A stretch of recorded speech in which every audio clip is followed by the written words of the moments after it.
वरदान। वालेकुम अस्सलाम जबरान। हम ये दूसरी कर रहे हैं, पहली रिकॉर्डिंग हमारी आगाज में ही सही नहीं थी, तो हम मेरे ख्याल से प्रियम्बल को मुख्तसर रखते हैं। हम मेरे ख्याल से सीरियन जो सारा कॉन्फ्लिक्ट है और उसके सिलसिले में जो लेटेस्ट डेवलपमेंट्स हुई हैं उसको आज डिस्कस करने का इरादा रखते हैं।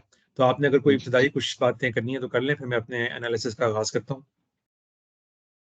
बस ब्रीफली यही है कि हम इसकी थोड़ा सा जेनेसिस को स्टडी करेंगे, स्टार्ट कहाँ से हुआ, बैकग्राउंड क्या है, अभी जो प्लेयर्स हैं उन्होंने क्या अचीव किया, किसने क्या लूज किया, और इवेंचुअली जो है फ्यूचर कैसा देख रहे हैं। और अगेन इसकी जो आप कह रहे हैं मजहबी और सेकुलर दोनों जो है ना तस्वीर भी हम अपने जेर बहस लाएंगे। तो आप प्लीज स्टार्ट कीजिए बैकग्राउंड। ठीक है, बस मेरी दरख्वास्त ये होगी कि मैं अगर किसी जगह पर बहुत ज़्यादा लंबा स्टे कर लूँ, क्योंकि हर चीज़ के बारे में इतनी डिटेल आपके जहन में होती हैं जो सारी ज़रूरी नहीं होती कि लोगों को पता हो, वो इतनी अहम भी नहीं होती। तो आप मुझे वो कर सकते हैं, प्रॉड कर सकते हैं कि मैं आगे मूव करूँ। तो जी राइट। दोनों जो जो इसके दो ही देखने के जाविये हैं, एक मजहबी है और एक दुनियावी जाविया है, सेकुलर जाविया है। मजहबी चूंकि अलवाइट एक सेक्ट है जिसको हेड कर रहे थे बशर अल असद सदर शाम की हैसियत से, तो उसकी भी एक अहमियत है। वो भी सारी जो एक तस्वीर बनती है इस पूरे कॉन्फ्लिक्ट की, उसमें एक उसका भी रोल है। तो उसको बाद में समझते हैं, पहले जरा सेकुलर के ऊपर फोकस कर लेते हैं। सेकुलर को समझने के लिए जरूरी है जी कि हम इस गुफ्तगू का आगाज जो है वो न्यू वर्ल्ड ऑर्डर के आगाज से करें, क्योंकि हम जानते हैं कि शाम का ये इलाका हो या बाकी जो अरब रियासतें जंग अजीम अव्वल और दोम के बाद बनी हैं, ये इस तरह रियासतों की हैसियत से माजी करीब में एटलीस्ट मौजूद नहीं थी। बहुत आप माजी बईद में चले रहे हैं तो मुख्तलिफ डायमेंशंस थी इन रियासतों की। बाज़ कोई एक रियासत जैसे मेसोपोटामिया है, वो बहुत बड़ी एक रियासत हुआ करती थी, उसके अंदर सीरिया भी हुआ करता था, उसके अंदर ये शाम का भी सारा इलाका हुआ करता था, और फिलिस्तीन और इसराइल वगैरह भी। लेकिन हम इतना पुराना नहीं जाना चाहते, हम चाहते हैं कि आज के हालात को समझें, और उससे इतने पुराने हालात का ताल्लुक बड़ा कम होता है, कॉन्ट्री टू पॉपुलर बिलीफ। आपको पता ही है, लोग कोशिश करते रहते हैं कि हर चीज़ को मुसलमानों और ईसाइयों की और यहूद के दरमियान कशमकश से ताबीर ही करें, और उसी एक चश्मे से ही हर चीज़ को देखें। वो चीज़ें अपना एक रोल प्ले कर रही होती हैं, लेकिन वो जितना करेंगे वो हम मजहब की डिस्कशन के अंदर बीच में ले आएंगे। सेकुलरली हम जानते हैं कि जंग अज़ीम अव्वल के अंदर और दोम के अंदर ये मुस्लिम रियासतें वजूद पजीर हुई। जंग अज़ीम अव्वल के अंदर आपको मालूम ही है कि सल्तनत उस्मानिया भी थी, और उसने उससे मुतसिलन पहले और उस दौरान में भी कुछ गलत फैसले किए। उन्होंने बरतानिया और जर्मनी की जो आपस में दो सुपर पावर से कशमकश चल रही थी, उसमें जर्मनी का साथ देने का फैसला किया। बरतानिया ने अभी रिसेंटली अपनी नेवी जो है उसको तेल पे कन्वर्ट किया था, कोल से, और वो हर जगह तेल तलाश करती फिर रही थी। तो उसने ईरान के साथ एक बड़ा जबरदस्त डील भी की हुई थी तेल की। लेकिन जो बड़ी पेट्रोलियम कंपनियां उस दुनिया में थी, वो एक यानी कि एक नीदरलैंड्स ने एक्वायर कर ली, वो भी एक कॉलोनियल पावर थी उस जमाने में, और एक अमेरिका ने एक्वायर कर ली हुई थी। तो ये इन दो के बाद अब ये कुछ इलाके बचते थे, इराक का इलाका और शाम का इलाका और इस तरह के इलाके, जहाँ पे उनको पता था बरतानियों को कि हमें कुछ तेल मिल सकता है। तो पहले तो उन्होंने सल्तनत उस्मानिया को अप्रोच किया एलाइज की हैसियत से कि भाई आप हमारे एलाई बन जाएं, और हमें तेल को जो नॉर्दर्न इराक है उसमें तलाश करने की हमें आप इजाज़त दे दें, या शाम में। तो सल्तनत उस्मानिया ने इसका इनकार कर दिया, बल्कि न सिर्फ इनकार किया बल्कि जर्मनी के साथ डील कर ली कि भाई हम आपको ये तेल के राइट्स देने के लिए तैयार हैं। बरतानिया ऑलरेडी एक डील रखता था उस जमाने में ईरान के साथ, लेकिन वो अभी कुछ खटाई में पड़ी थी वो वाली डील, उसको किसी और टाइम पर डिस्कस कर लेंगे। लेकिन यानी कि ये तेल का सारा मामला चल रहा था, और जब उन्होंने देखा कि हमारे देरीना दुश्मन जो है जर्मनी, उसके साथ सल्तनत उस्मानिया ने सारा मामला कर लिया है, तो फिर उन्होंने फैसला किया कि फ्रांस के साथ मिल के 1916 की बात है, ये जंग अजीम अव्वल के दरमियान में तकरीबन, यानी जो आमतौर पर जो डेट्स बताई जाती हैं वो 1914 और 1918 तक जंग अजीम अव्वल रही है। उसमें बरतानिया और फ्रांस ने एक पैक्ट किया आपस में, secret pact, Sykes Picot pact कहलाता है वो, जिसके तहत इन तमाम अरब ममालिक की पैदाइश के लिए उन्होंने बॉर्डर्स ड्रॉ किए और एक दूसरे के साथ इसको तकसीम करने का फैसला किया कि जब सल्तनत उस्मानिया को हम तोड़ मोड़ देंगे जंग अज़ीम अव्वल के अंदर और ये सारी की सारी हमारे कब्जे में आ जाएगी, तो फिर किस तरीके से हमने इसकी बंदरबांट कैसे करनी है। वो बाद में 1920 के अंदर बाकायदा वही पैक्ट जो किया हुआ था साइक्स और पिको ने, वो ऑफिशियल भी हो गया। लीग ऑफ नेशन बना दी गई, यूनाइटेड नेशंस की, अक़वाम मुत्तहिदा की जो एक पहला एक इदारा, एक पहली उसकी कंसेप्शन थी, वो बना दी गई। तो उसके तहत उसको लीगलाइज भी कर दिया गया। तो उसके तहत उन्होंने बहुत सी चीज़ें बहुत से लोगों को देने का फैसला किया हुआ था। उन्होंने कहा कि हम यानी कि उस वक्त ना जंग अज़ीम अव्वल के बाद मैंडेट के इलाके बन गए, इनको मैंडेट्स कहते हैं। यानी कि उनको पता था कि हम ये इसको पूरे तरीके से उस तरह कॉलोनाइज तो नहीं करेंगे इन इलाकों को, क्योंकि अब दुनिया काफी तब्दील हो चुकी हुई थी, लेकिन इनको उनके मैंडेट के इलाके यानी कि हमारे मैंडेट में दे दिया जाए, फिर हम बाद में इसका कोई फैसला कर लेंगे कि क्या करना, फैसला क्या इनके बारे में करना है हमने। तो उस जमाने में फिर ये जो जो ओरिजिनल पैक्ट था उसको भी उन्होंने वो नहीं किया, ऑनर नहीं किया बरतानिया ने ना, जब जंग जीत गए। तो उसकी वजह ये बनी कि जंग अज़ीम अव्वल के अंदर ईरान ने तो कोई रोल नहीं प्ले किया था, लेकिन उनका इरादा ये था कि हम ईरान पे भी हमला करेंगे रशिया के साथ मिलके, क्योंकि साइक्स पिको सिर्फ बरतानिया और फ्रांस के दरमियान में नहीं था, वो बरतानिया, फ्रांस, इटली, ग्रीस का भी रोल था और रशिया भी बीच में इंक्लूडेड था कि ये फिर जब सल्तनत उस्मानिया की बंदरबांट होगी तो हम सारे भी इसमें हिस्सेदार बनेंगे। तो जो ओरिजिनल पैक्ट था उसमें तुर्की के बहुत से इलाके जो हैं वो ग्रीस को, इटली को देने का फैसला किया हुआ था उन्होंने। वो भी बाद में नहीं दे सके। खैर गैलिपली में वैसे ही शिकस्त हो गई बरतानिया को, तुर्कों ने बड़ी जबरदस्त जंग लड़ी और हरा दिया, तो वो मामला नहीं हो सका एक तरफ। दूसरी तरफ कम्युनिस्ट रेवोल्यूशन आ गया, बोल्शेविक रेवोल्यूशन आ गया रशिया में 1917 में। तो वो रशिया ने उस टाइम पे ऐलान कर दिया कि जी मैं तो अब किसी किस्म की इंपीरियलिज्म के अंदर बिलीव ही नहीं करता। तो मैं, क्योंकि बरतानिया ने रशिया के साथ मिलकर ईरान पे हमला करना था, बरतानिया ने हमला करना था साउथ से क्योंकि साउथ में तेल था, और नॉर्थ से रशिया ने हमला करना था क्योंकि ईरान काफी बड़ा था और उनको डर था कि हम अकेले उसको फतह नहीं कर सकेंगे। तो रशिया ने जब इनकार कर दिया तो बरतानिया का वो प्लान तो यानी कि पाए तकमील तक नहीं पहुंच सका कि वो ईरान पे हमला कर सकें। तो ईरान को छोड़ दिया गया। अब तेल कहाँ से लिया जाए? तो साइक्स पिको के अंदर इराक असल में देना था उन्होंने फ्रांस को, वादा किया हुआ था फ्रांस से कि हम आपको देंगे, लेकिन इन्होंने वादे की खिलाफ वर्जी की और कहा कि इराक हम रखेंगे और आप जो है सीरिया ले लें, शाम ले लें। तो शाम और लेबनान जो है वो फ्रेंच मैंडेट के अंदर दे दिया गया, फ्रांस के हवाले कर दिया गया। और बाकी हमें पता ही है, उर्दन हो गया, इराक हो गया, फिलिस्तीन और फिलिस्तीन का पूरा इलाका हो गया, ये सारे का सारा उन्होंने अपने पास रख लिया बरतानिया ने। और ख्वाहिश वही थी कि बेसिकली वो अगर सुपर पावर रहना चाहते हैं दुनिया की तो उनको तेल के ज़खायर के ऊपर एक कंट्रोल होना चाहिए। और भी रीजन होती हैं, लेकिन ये उनका मेन रीजन था। तो इसकी वजह से साइक्स पिको के तहत और जो बाद में सारे मामलात हुए, इसके तहत जो बॉर्डर ड्रॉ किए गए वो इंतहाई अजीब तरीके से किए गए। और उसमें उनकी कंसर्न बाद में तो ये बन गई जंग अज़ीम दोम के बाद कि मुसलमानों को उनके इलाके वापस करने हैं, और उसमें अमेरिका ने एक बड़ा अहम रोल प्ले किया, यूनाइटेड नेशंस ने एक अहम रोल प्ले किया। दुनिया की जो पूरी की पूरी एक मूवमेंट चल रही थी दुनिया के अंदर हक खुदरादियत के लिए, उसने एक बड़ा रोल प्ले किया। लेकिन इस वक्त अभी पहले उनका जब ये डिस्ट्रीब्यूट कर रहे थे इलाकों को, उस टाइम पे उनकी कंसर्न सिंपल ये थी कि हम इन इलाकों को इस तरह तकसीम करें कि जो बेलिजरेंट पार्टीज हैं इसके अंदर जो ऐसे ग्रोह हैं कुछ जो हमें कोई खतरा पोज कर सकते हैं, उनको तकसीम कर दिया जाए मुख्तलिफ इलाकों के अंदर।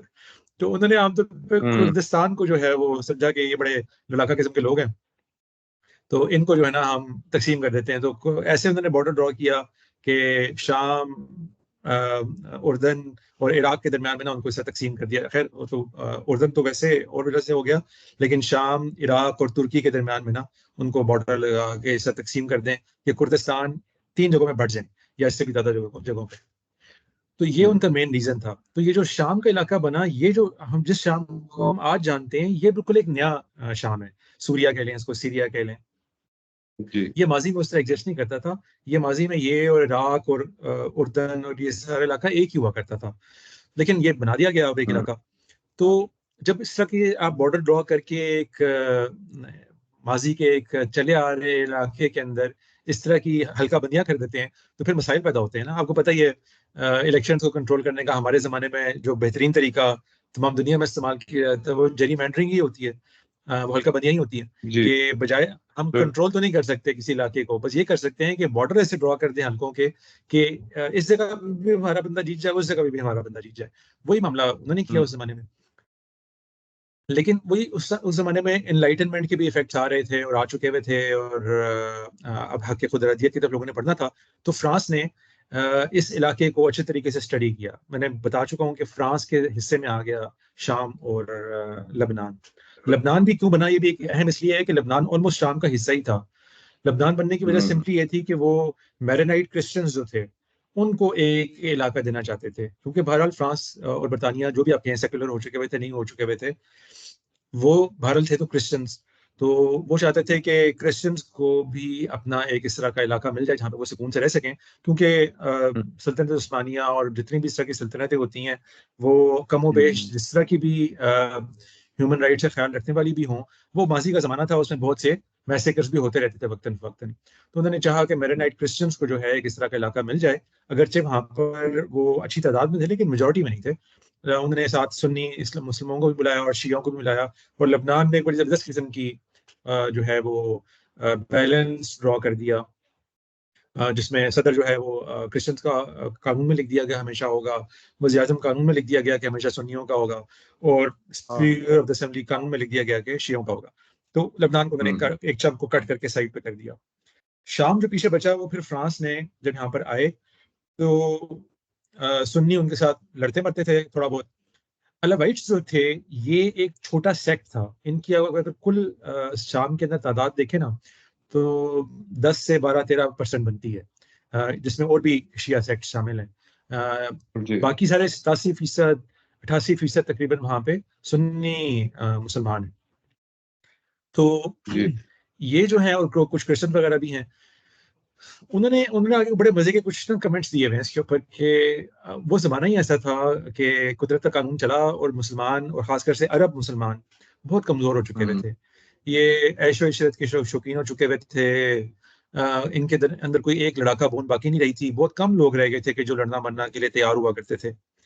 तो आपको पता ही है माइनॉरिटीज जो हैं उनको हर वक्त लड़ने मरने के लिए तैयार होना पड़ता था उस जमाने में, क्योंकि उनको अपने राइट्स का दिफा करना होता था।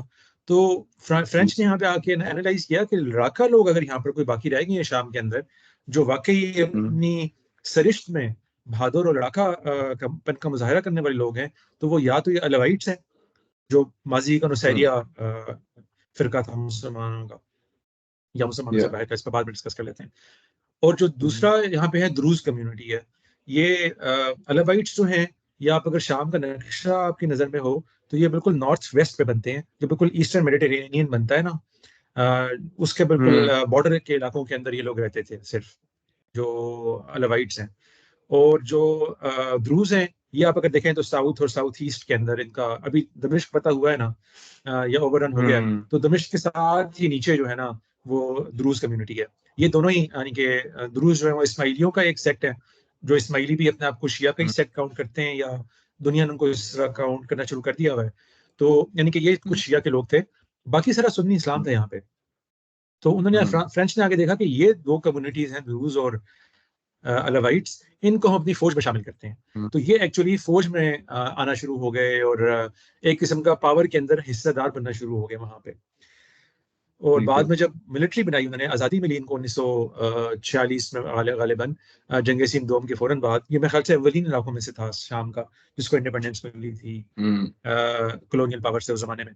तो इनको जब एक मुल्क हवाले किया गया तो फिर उसमें जो मिलिट्री जनता थी वो ज्यादातर इनकी ये अहम पोस्ट पे थे उस मिलिट्री जनता के, अलावाइट्स जो हैं।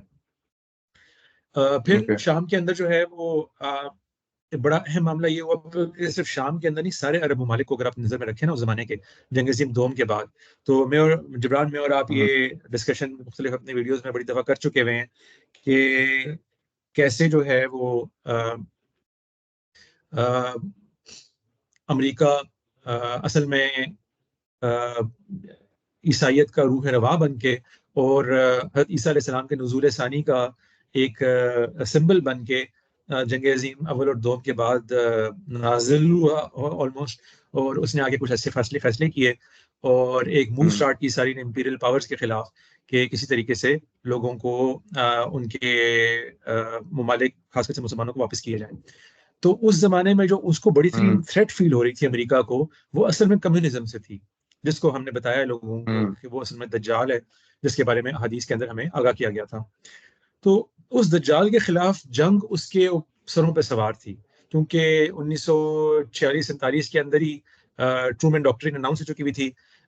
उसके करीब करीब आसपास, थोड़े से के आसपास बाद ही वॉर्सो पैक्ट हो चुका हुआ था। कम्युनिज्म ने दुनिया में फैलने का ऐलान कर दिया हुआ था। चाइना में कम्युनिस्ट रेवोल्यूशन आ गया हुआ था, आगे फैल रहा था। फिर बाद में आयरन कर्टन अनाउंस कर दिया गया पूरा उसकी तरफ से। तो अमेरिका के सर पे असल में जो चीज सवार थी वो थी कम्युनिज्म के खिलाफ जंग लड़ी जाए। तो वो जितने भी मुसलमान ममालिक आजाद हुए थे, उनके साथ वो अपने ताल्लुकात अच्छे इसलिए रख रहा था कि मुसलमान उनके साथ, उसके साथ मिलके कम्युनिज्म के खिलाफ एक आहनी दीवार बन जाए और कम्युनिज्म को इन्फ्लुएंस ना हासिल करने दें। तो बहुत सी जगहों पे वो जो जालिम इकदाम करता था, अक्सर जालिम मैं इसलिए कह रहा हूँ कि वो बहरहाल जुल्म होता था, जब आप लोगों के हक खुदरादियत के खिलाफ कोई अमल करें, जैसा उसने शाम में किया फिर कि उनको जो हुकूमत मिली इमीडिएटली बाद 1940 के, तो 1949 के अंदर ही और फिर आगे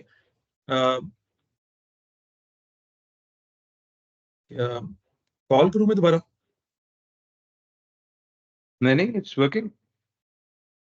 अच्छा, मुझे पता नहीं क्यों एक टेक्स्ट आया है यहाँ पे, मैं जरा देखता हूँ। I don't know. अच्छा, हम बहरहाल बात कर रहे थे कि तो उसको जब ये खौफ महसूस होता था कि कोई डेमोक्रेटिक तरीके से इलेक्टेड लोग भी कम्युनिज्म की साइड पे गिरना की कोशिश कर रहे हैं, तो फिर वो रिजीम चेंज ऑपरेशंस लॉन्च करता था अमेरिका, और असैसिनेशंस भी किया करता था। तो उसकी वजह से अपनी आज़ादी के बाद से लेके 1963 बल्कि 1970 तक शाम जो है वो एक टर्म ऑयल का शिकार रहा, सियासी टर्म ऑयल का। पॉलिटिकल इंस्टेबिलिटी इतनी ज्यादा थी कि वो किसी तरीके से संभलने का नाम नहीं ले रहा था। फिर 1950s के अंदर और भी कुछ मामला हुए जिसमें ट्रूमन डॉक्ट्रिन जो है वो बदल गई आइजनहावर डॉक्ट्रिन में, क्योंकि जब ट्रूमन सदर ना रहे और आइजनहावर सदर बने, तो उन्होंने अपनी एक नई डॉक्ट्रिन का आगाज किया, जिसमें उन्होंने बाकायदा कहा कि हम अरब के अंदर रिजीम चेंज ऑपरेशन भी लॉन्च करेंगे अगर जो है कम्युनिज्म को हमने शिकस्त देने के लिए हम समझा, और हर किस्म के पॉलिटिकल और आर्म्ड तरीके से हम शामिल होने का इरादा रखते हैं।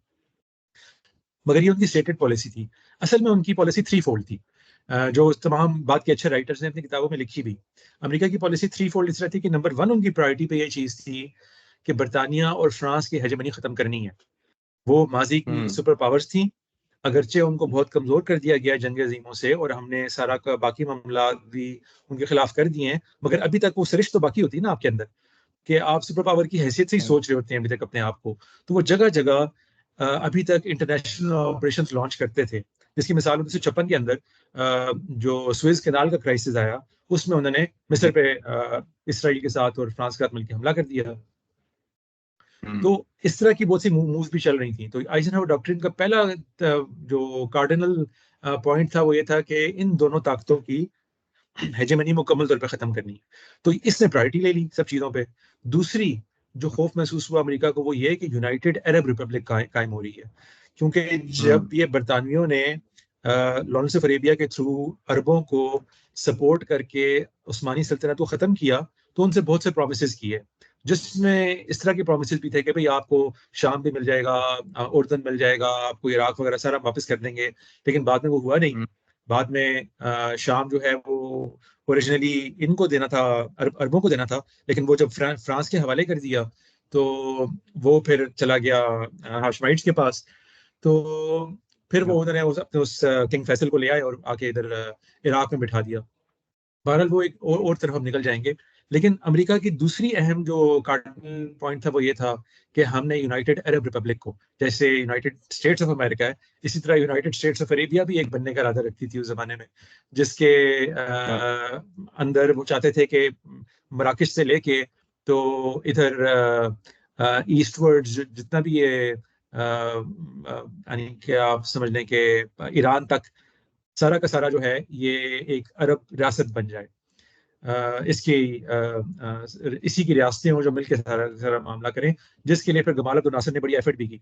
तो उस जमाने में बड़े मिक्स से अलायंसेस चल रहे थे, यानी कि एक चीज इतनी कंफ्यूजिंग सूरत हाल मैंने आपको बता दी ना कि 3 कार्डिनल्स हों, एक ये कि मैंने बरतानिया और फ्रांस के खिलाफ भी काम करना है अमेरिका ने, दूसरा ये कि यूनाइटेड अरब रिपब्लिक को भी बनने से बचाना है, क्योंकि उनके भी सोशलिस्ट और बाजों के कम्युनिस्ट एम्स भी थे, और तीसरा ये कि हमने कम्युनिज्म को रोकना है।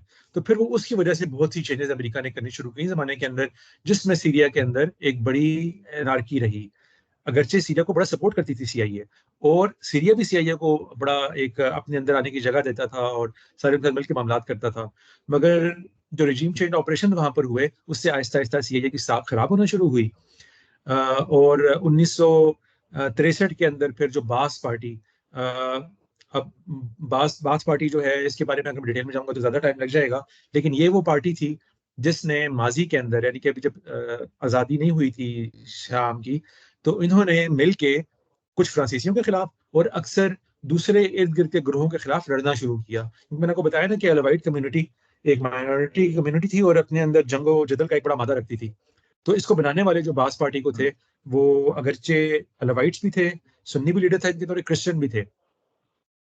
लेकिन इस पार्टी ने बाद में 1963 के अंदर, जो ये बशर अल असद के वालिद साहब हैं, हाफिज अल असद साहब, ये एक एयरफोर्स के जनरल हुआ करते थे, इन्होंने एक मिलिट्री कमेटी के तहत बन के उसके अंदर से एक किस्म की मुल्क के अंदर एक कूडेटा वर्चुअली कर दिया, और उसके जरिए से उन्होंने मुल्क के अंदर कुछ स्टेबिलिटी लाने की कोशिश स्टार्ट की।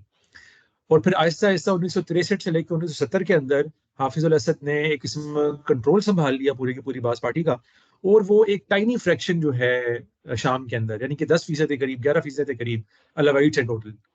इन्होंने एक टोटली अलावाइट आउटलुक दे दी बास पार्टी को, ना सुन्नियों को भी बेदखल कर दिया, क्रिश्चियंस को भी बेदखल कर दिया उसमें से, और पूरा कंट्रोल संभाल लिया शाम का। और उस दिन से लेके आज तक 1970-71 से लेके अब तक 1963-73 में तो बाकायदा सदर बन गए बशर हाफिज अल असद साहब, और उसके बाद से लेके आज तक जो है उन्हीं के कभी खानदान की हुकूमत चल रही है और अलावाइट्स पावर में है। और इन्हीं अलावाइट्स ने 75% तकरीबन हुकूमत के सारे इदारों के अंदर अपने अलावाइट्स को ही घुसाया हुआ था।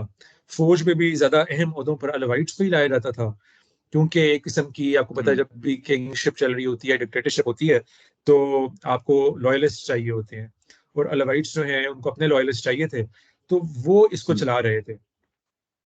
इस बात को मैं लिंक करना चाहता हूँ इस चीज से कि फिर आगे जाके, क्योंकि सीआईए के साथ इनके ताल्लुकात खराब क्यों हुए थे, कम्युनिज्म की वजह से या यूनाइटेड अरब रिपब्लिक की वजह से। तो ये दोनों ही मामला जो हैं ये खत्म हो गए, ये वो खतरे खतरे के तौर पे बाकी नहीं रहे, क्योंकि कम्युनिज्म वाली तो एक सिरियन कम्युनिस्ट पार्टी थी, उसको उन्होंने शुरू में ही न्यूट्रलाइज कर लिया सीआईए की मदद से। और ये जो सारे कूडेटास हुए, पॉलिटिकल इंस्टेबिलिटी रही, वो रही इस वजह से कि कम्युनिज्म कहीं से पावर में ना आ जाए। और दूसरा जो है वो एक कम्युनिस्ट थे, दूसरी जो इम्पोर्टेंट चीज थी वो अरब रिपब्लिक थी। तो अरब रिपब्लिक का एक छोटा सा एक्सपेरिमेंट किया गया 1958-59 के अंदर, ये अरब रिपब्लिक में आए शाम वाले, लेकिन वो 2-3 साल ही अरब रिपब्लिक का सारा मामला चला, और 1961 के अंदर, 62 के अंदर वो खत्म हो गई, और फिर United Arab Republic was dead for good. तो जब ये हफ्जुल असद साहब पावर में आए, तो उसके बाद कोई ऐसा इनका इतना कोई लेना देना नहीं था कि सीआईए के खिलाफ ही रहेंगे, इन्होंने अपना मामला चलाना था। उस मामले के अंदर ग्लोबल पावर्स के साथ अगर कोई इस्लाम दुआ रखनी पड़ती थी तो रखते थे, और अमेरिका भी उस टाइम पे एक मिक्स्ड रोल प्ले कर रहा था ना, वो मुसलमानों के साथ भी अच्छा रवैया रखना चाहता था, वो अपने मफादात के तहफ़्फ़ुज़ के लिए कोशा था, और उन उस मफादात में शामिल था कि कम्युनिज्म को रोका जाए, और तेल वगैरह की जो सारी सप्लाई लाइंस हैं, दुनिया के रिसोर्सेज की जो जो सारी की सारी सप्लाई लाइंस हैं, वो बहाल रहें। तो उसके लिए वो इसराइल के साथ भी अच्छे ताल्लुकात रखता था, वो मुस्लिम ममालिक के साथ भी अच्छे ताल्लुकात रखता था। ये हम शायद माजी में डिस्कस कर चुके हैं, कैसे इवन मिस्र के साथ जिसका सबसे उसका अजीब सा रिलेशनशिप रहा, उसके साथ भी उसके अच्छे ताल्लुकात भी थे और बुरे ताल्लुकात भी थे। मगर जब 1970 में हाफिज असद साहब आए, तो उसके बाद से उनके ताल्लुकात दोबारा नॉर्मलाइज होना शुरू हो गए। कुछ बीच में आए सोर पॉइंट्स भी इन इस 30 साल अरसे पे, तो मैं नहीं जाना चाहता, लेकिन अब हम आ जाते हैं स्ट्रेट अवे 2000 की दिहाई के अंदर, कि जब ये एक पूरे का अच्छा पूरा नया सर, मामला शुरू एक हुआ। जी बताइए। मैं आपसे तो यहाँ पे कुछ 2-4 पॉइंट्स शेयर करना चाहता हूँ या पूछना भी चाहता हूँ। देखिए ये हम्म। बात तो बड़ी क्लियर है कि जो मुसलमान रियासतों की तक़सीम हुई सेकंड वर्ल्ड वॉर के बाद और फर्स्ट वर्ल्ड वॉर के बाद जो एक शुरू हो गया था, ये रियासतें अपने उस पुराने तशख़्ख़ुस के बुनियाद पे नहीं बनी थीं जिसमें वो पहले एग्ज़िस्ट करती थीं, गिरोही और कबायली, इसके कुछ और वो थे मकासद थे। तो इसका मतलब जो न्यू सीरिया भी बना वो सीरिया नहीं था जिसको आप बिलाद शाम और इस तरह के पढ़ते हैं अपने टाइम पे जब आप पुरानी हम्म। हिस्ट्री पढ़ते हैं। मुसलमानों का ये है कि वो रोमांस है हमारा अपनी हिस्ट्री। तो ये तो एक बड़ी इम्पोर्टेंट बात है ना कि करंट एंटिटी है ये वो नहीं है, ठीक है? दूसरा ये है हम्म। कि अरब वर्ल्ड में जो ये जो सबसे ज़्यादा ऐसे हिस्से बखरे उनके हुए ना, हम तो इस बरसगीर पाक व हिंद से निकले हैं ना, हम बांग्लादेश और इस तरह वो तो एक ज़माने में यूनाइटेड हुए थे और सब कुछ था। लेकिन ये जो इसमें इस सारे जो एलावाइट्स का राइज़ है, ये तो वही बात है कॉलोनियल पावर्स में ये हर जगह ही हुआ है कि जो इदारे वो बना के गए थे या जिनको सपोर्ट करते थे, वही आके बाद में सिस्टम्स पे काबिज़ होते हैं और फिर उनके साथ आपकी इख्तिलाफ होता है पावर्स का, वो उनसे काम करते हैं। लेकिन ये सीरिया का इज़राइल के साथ कॉन्फ्लिक्ट में क्या रोल रहा है इस दौरान? मैं जस्ट उसको हम्म। सिर्फ थोड़ा-सा 2-3 मिनट दीजिए, ताकि वो अभी भी ज़रा फिर उसको डिस्कस करने में आसानी होगी जब बात की अभी सिचुएशन की बात करेंगे। ठीक है, लेकिन उसके लिए ज़रूरी है कि हम 2000 की दिहाई से आगे आएँ, क्योंकि इस सीरिया का डायरेक्टली कुछ लेना-देना नहीं रहा इसराइल के साथ। वो हुँ, 1967 की जंग के अंदर और उसके बाद जो बना, उसके ऊपर थोड़ी-सी बात कर लेते हैं 2000 की दिहाई से पहले। 1967 में ये हुआ कि इसराइल ने आपको पता ही है इसराइल की क्रिएशन कैसे हुई थी। उससे तमाम अरब ममालिक को एक किस्म की वादा खिलाफ़ी का भी गम था और नाइंसाफ़ी का भी गम था। वादा खिलाफ़ी ऐसे कि बरतानिया ने उनसे हुँ, बहुत से वादे किए थे जो पूरे नहीं हुए।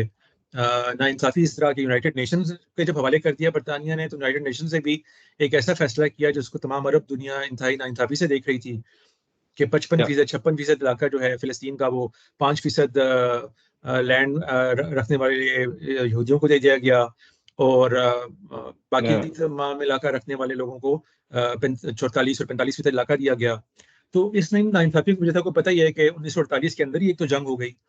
लेकिन वो जंग जो है वो जहाँ भी थी दुनिया ने बीच में इंट्रूड करके उसको रोक दिया अपनी जगहों के ऊपर। तो अ, ब एक एक ख़लिश बाकी थी तमाम अरब ममालिक के अंदर। अब सीरिया भी अगरचे उसकी एक तारीख़ है, वो अपने आप को अरब ममालिक का ही हिस्सा समझती है, अरब दुनिया का ही हिस्सा समझते हैं। तो हुँ, सीरिया हो, लबनान हो, इधर उर्दन हो, उधर मिस्र हो, जितने भी बॉर्डर इलाके हुँ, बनते हैं इसराइल के, उन लोगों ने अपनी फ़ौजें भी उस जंगों के अंदर दाखिल की।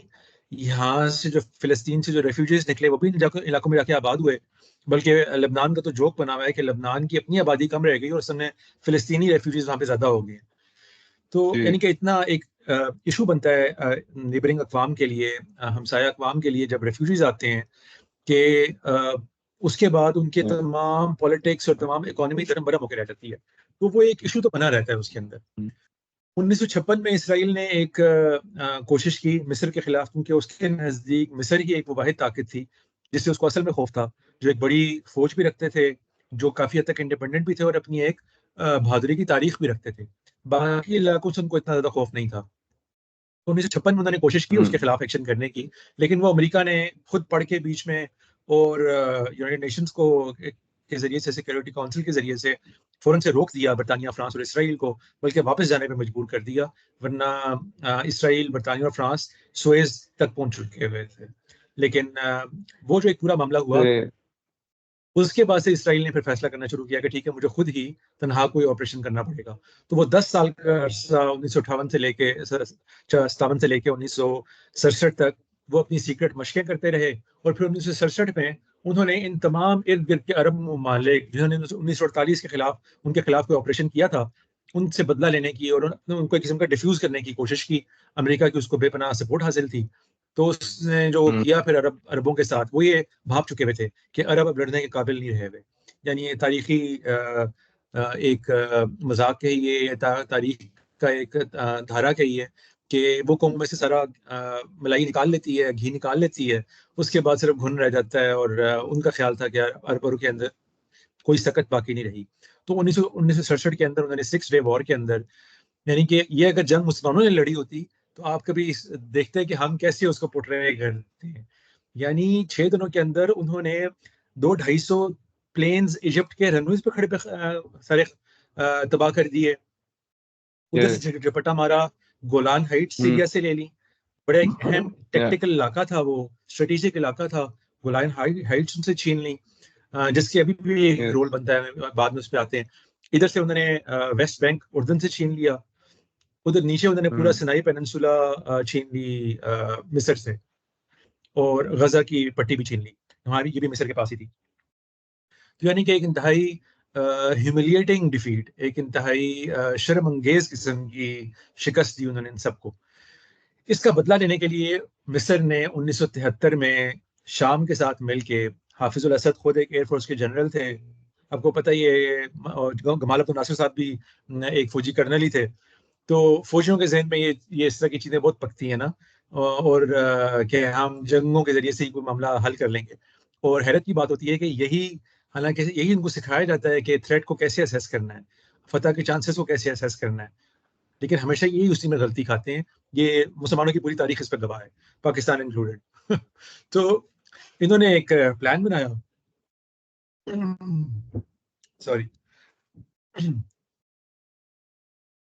उस प्लान में मिस्र ने जो है वो जनूब से हमलावर होना था, और उन्होंने शाम ने शमाल से हमलावर होना था, गोलान हाइट से, सॉरी, इसराइल पे। मिस्र को तो कुछ थोड़ी बहुत फतह हासिल हुई उसके अंदर, क्योंकि मिस्र ने यूट्यूब, कभी किसी दिन मिस्र को डिस्कस करेंगे, तो उसका एक बड़ा अजीब सा रोल रहा है। कभी वो अमेरिका की तरफ, कभी रशिया की तरफ, कभी कभी बरतानिया से हथियार मांग रहा है, कभी अमेरिका से, कभी चेकोस्लोवाकिया उनको हथियार बेच रहा है, वगैरह वगैरह करके उन्होंने कुछ हथियार अपने पास स्टॉक पाइल कर लिए। और 1967 की डिफीट का बदला लेने के लिए 1973 में वो सिनाई पेनिनसुला के अंदर घुस गए। यानी कि उन्होंने ना सिर्फ ये कि सुएज के फार बैंक को अपने बस में कर लिया, बल्कि सिनाई में भी आगे तक बढ़ गए। और फिर बाद में खैर इसराइल ने उनको पुशबैक कर दिया। उनको वो फतह नहीं मिल सकी जो उन्होंने प्लान की हुई थी, लेकिन इनिशियली जो उन्होंने प्लान बनाया हुआ था शाम के साथ, उसमें कुछ उनको सक्सेस मिली। तो गमाल अब्दुल नासिर ने एक्चुअल सिचुएशन हाफिजुल असद को नहीं बताई, और हाफिजुल असद से कहा कि जो हमारा प्लान बना हुआ उसी के मुताबिक तुम भी हमला करो वहां से। इन्होंने हमला स्टार्ट कर दिया, और इनको फिर मुंह की खानी पड़ी। यानी कि ये बेचारे कुछ भी नहीं कर सके गोलान हाइट्स पे। इसराइल ने वहां पर इनकी ऐसी की तैसी कर दी। इनिशियली इनको भी सक्सेस मिली 1-2 दिन तक के लिए, लेकिन वो 1-2 दिन के बाद ही इनको बॉक डाउन कर दिया इसराइल ने, क्योंकि इन्होंने लेजीनेस का मुजाहरा किया। जब इनको इनिशियल सक्सेस मिली तो इन्होंने रात को कहा कि हम रेस्ट करते हैं, आराम करते हैं, अभी 48 आवर्स हैं उनकी रिजर्व फोर्सेस को इसराइल की एक्टिवेट होने के लिए। जबकि इसराइल की रिजर्व फोर्सेस यूं करके एक्टिवेट हो गई, और उन्होंने रातों रात ही जाके अपने सारे बैंक संभाल लिए, और वहां पर इनको कोई फतह नहीं हासिल हो सकी। और उसके बाद फिर एयरफोर्स, आपको पता ही है इसराइल की बहुत तगड़ी थी, उन्होंने फिर हमले कर करके हाथ जोड़ के फिर शाम को जो है वो एक बफर जोन बनवाना पड़ा गोलान हाइट्स और शाम के दरमियान में। तो वो एक खलिश बहरहाल उनके जहन में उसके बाद भी बाकी रही कि ये एनिमिटी जो है ये हमारे फेवर में नहीं आ सकी। इस मिस्र को किसी हद तक फतह हासिल हुई, अगरचे उसकी भी एक बड़ी सैड दास्तान है। वो भी कभी 1973 की जंग को डिस्कस करेंगे तो जानेंगे। वो भी कोई बड़ी फतह नहीं थी, वो भी एक यूनाइटेड नेशन से मिन्नत करके फिर पहले मिन्नतें इसराइल कर रहा था यूनाइटेड नेशंस की, जब इनिशियल सक्सेस मिल रही थी मिस्र को। और बाद में जब यही जो अभी नेतन्याहू हैं, इससे प्रेडिसेसर थे एरियल शरोन वगैरह, वो उस टाइम पे कैवलरी कमांडर्स थे, उन्होंने जो कमाल की बैटल की, आगे पीछे से घेर लिया मिस्र के ट्रूप्स को। तो उस टाइम पे फिर मिस्र ने जाके यूनाइटेड नेशन में कहा कि ठीक है, जो कुछ है यहीं पर इसको लाइन ऑफ कंट्रोल बना दें और जंग को खत्म करें। तो वो जंग एक किस्म के अजीब से स्टेलमेट में खत्म हुई। कुछ मिस्र ने अपनी साख को वापस कर लिया बरकरार, लेकिन शाम अपनी बिल्कुल साख बरकरार नहीं कर सका। लेकिन बहरहाल शाम इतना इनस्टेबल इलाका था कि हाफिजुल असद के ऊपर लोगों को इसलिए एतमाद आ गया कि उन्होंने कहा कि कम से कम इसने स्टेबिलिटी तो दी है ना एक इलाके को। यानी वही जो बात अक्सर आपने सुना होगा, गांधी साहब भी करते हैं और भी हमारे बड़े थिंकर्स करते हैं, कि असल में किसी इलाके को जो स्टेबिलिटी चाहिए होती है ना, ये एक बहुत ही मतलब इन ऑर्डिनरी चीज है, बहुत ही एक्सेप्शनल चीज है। ये जब एक दफा खो जाती है, फिर दोबारा इसको हासिल करते करते आपको दिहाइयां लग जाती हैं। और फिर जब ये हासिल हो जाती है तो फिर हर किसी की कोशिश होनी चाहिए जो जरा सा भी ज़हन रखता हो कि स्टेबिलिटी को किसी तरीके से बरकरार रखे, चाहे नाइंसाफ़ी हो रही हो, चाहे ऐसे मामलात हो रहे हैं। तो हुँ, नाइंसाफ़ियाँ चलती रहीं बशार अल-असद के तहत, क्योंकि बशार अल-असद आपको बताया है सिर्फ अलावाइट्स का रिप्रेजेंटेटिव था और उसकी एक रिलीजियस प्रॉब्लम भी था जो बाद में डिस्कस करते हैं। लेकिन उसके जो उसके खिलाफ रिजेंटमेंट होती थी मुख्तलिफ लोगों को, उसको वो बड़े एक आयरन फिस्ट के साथ क्वेल किया करता था, उसको ख़त्म किया करता था। जेलें बनाई हुई थी उन्होंने जिसमें किस्म का टॉर्चर किया जाता था लोगों को, जो आज तक चल रही थी। अभी आपने देखा ही होगा जब रिसेंट फतह हुई है, तो जेलों से जाके उन जी। पॉलिटिकल प्रिजनर्स को आज़ाद किया गया। तो वो एक आयरन फिस्ट से रूल कर रहा था। उसके ये बेटे साहब थे बशार अल असद, जब वो गए और ये आए जी, तो ये एमडी थे, डॉक्टर थे। इनको भी वही जो तरीके लोगों की पहले उम्मीद थी कि चूंकि एक डॉक्टर साहब हैं तो कम से कम थोड़ी ह्यूमैनिटेरियन अप्रोच रखेंगे। लेकिन इन्होंने भी आते साथ ही इन्होंने वही तरीका अपनाया जो इनके वाले साहब ने अपनाया हुआ था और वही मुजालिम की एक दास्तान रकम की। लेकिन इन्होंने आके हुँ, सीआईए के साथ कोलैबोरेट करना शुरू कर दिया दोबारा एक बड़े पैमाने पे। यानी जो आप नक्शा देखते हैं ना आज, जब 2015 में रशिया ने सीरियन वॉर में पार्टिसिपेट किया और सीरिया ऑलमोस्ट रशियन कैंप में चला गया है, इससे थोड़ा सा पहले तक ऐसे हालात नहीं थे। सीआईए ना सिर्फ ये कि इनके साथ बड़े क्लोज लिजॉन में था, बल्कि वो इनके यहाँ टॉर्चर कैंप रखता था। आपको पता है ये जो ब्लैक साइट्स मुख्तलिफ रखता था सीआईए मुख्तलिफ अरब ममालिक के अंदर। बल्कि मैं आपको मजे का एक जुमला बता देता हूँ, फिर उसी से सारी चीज क्लियर हो जाएगी कि सीआईए के जो बड़े लोग जिन्होंने किताबें लिखी हैं उन्होंने बताया कि 3 ममालिक थे, मिस्र, उर्दन और शाम, जहाँ पे हमारी ब्लैक साइट्स थी। हुँ, क्योंकि ये अपने जो इलाका है अमेरिका अपनी जोग्राफिकल बाउंड्रीज के अंदर तो कानून को वायलेट नहीं कर सकते ना, तो वहां पे ये टॉर्चर नहीं कर सकते। इसीलिए आपको पता है कि उन्होंने क्यूबा के अंदर अपना गुआंटानामो बे रखा हुआ है कि कम से कम वो हमारे या इलाके के उससे बाहर ना परव्यू से। तो उनको जो ब्लैक साइट चाहिए थी वो इन्होंने इन इलाकों में रखी हुई थी, मिस्र में, उर्दन में और शाम में। उनका मकूला ये था कि अगर आपने सही तरीके से तफ्तीश करानी है किसी टेररिस्ट की, तो आप उसको उर्दन की ब्लैक साइट में भेज दें। अगर आपने उसको टॉर्चर या कराना है इंफॉर्मेशन लेने के लिए, इजिप्ट में तो शाम की ब्लैक साइट में भेज दें। और अगर आपने उसको साथ ना में सिर्फ टॉर्चर कराना है बल्कि गायब कराना है, खत्म कराना है उसको बस, तो उसको मिस्र की ब्लैक साइट में भेज दें। तो ये हमारे आप देख लें हम जो बड़ी इस्लाम वगैरह का नाम लेते हैं, मुस्लिम ममालिक का नाम लेते हैं, ये हमारी अखलाकियात थी। हुँ, तो सीआईए उनके साथ मिलके सारे के सारे मामलात कर रहे थे। 2001, 2, 3 जब अफगान वॉर शुरू हुई है और ये अलकायदा का सारा मामला आया है 9/11 के अटैक्स के बाद, तो और उससे थोड़ा पहले भी, तो ये सारी की सारी सीआईए की और सीरिया के साथ कोलैबोरेशन चलती रही। इस दौरान में भी इसराइल सीरिया को कोई थ्रेट नहीं समझता था। मैंने आपको बताया ना कि ये सारा का सारा मामला माजी का इजिप्ट ने भी काफी हद तक खत्म कर दिया। आपको पता ही है किस्म का रिप्रोचमेंट हुई है ना इन दोनों की जानिब से, बल्कि उर्दन की जानिब से भी, हुँ, कि उर्दन तुर्की आपको पता ही है हैवी इन्फ्लुएंस का इलाका है अमेरिका के, तो उन्होंने तो वैसे ही हाथ उठा लिए कि भाई ठीक है, इसराइल जो करता है करता रहे। वैसे भी वो अपनी किस्मत आजमाई कर हुँ, चुके थे माजी में। इजिप्ट हुँ, और सीरिया जो है, इन दोनों ने भी काफी रिप्रोचमेंट दिखाई। उन्होंने कहा कि बस अब हम थोड़ा हाथ जो है ना, वो जो ग्लव्स उतार दिए थे हमने, ग्लव्स दोबारा पहन लेते हैं और आराम से डिप्लोमेटिक तरीके से चीजों को लेके हुँ, चलते हैं। स्टेबिलिटी के लिए यही जरूरी है, क्योंकि इसराइल एक हकीकत बन चुका हुआ था, वो कुछ नहीं कर सकते थे। तो इसराइल हो अमेरिका हो, इसकी कोई बुरे ताल्लुकात नहीं थे सीरिया के साथ या इजिप्ट के साथ, बड़े अंडरस्टैंडिंग के साथ जी, मामला आगे चला करते थे। ये ठीक है। 2001, 2, 3 से लेके 2008 तक तकरीबन जो है यही मामला रहा इनका। आपको बताइए फिर इराक वॉर स्टार्ट हुई। अब इराक और सीरिया एक ही यस, इलाका हुआ करता था माजी में ना, और इनकी वो भी हैं सारे सारे रिश्तेदारियां भी एक दूसरे के साथ, ताल्लुकात भी हैं। आपको पता ही है इराक के हुँ, अंदर एक सुन्नी हुक्मरान था, हालांकि वहां पे शिया बहुत बड़ी तादाद में है। सीरिया में एक शिया हुक्मरान था, हालांकि सुन्नी वहां पर बड़ी बड़ी तादाद में है। तो जब अमेरिका आया इराक में, हाँ, तो उन्होंने आके आपको पता ही है शियों को सेंटर स्टेज पर ले आए।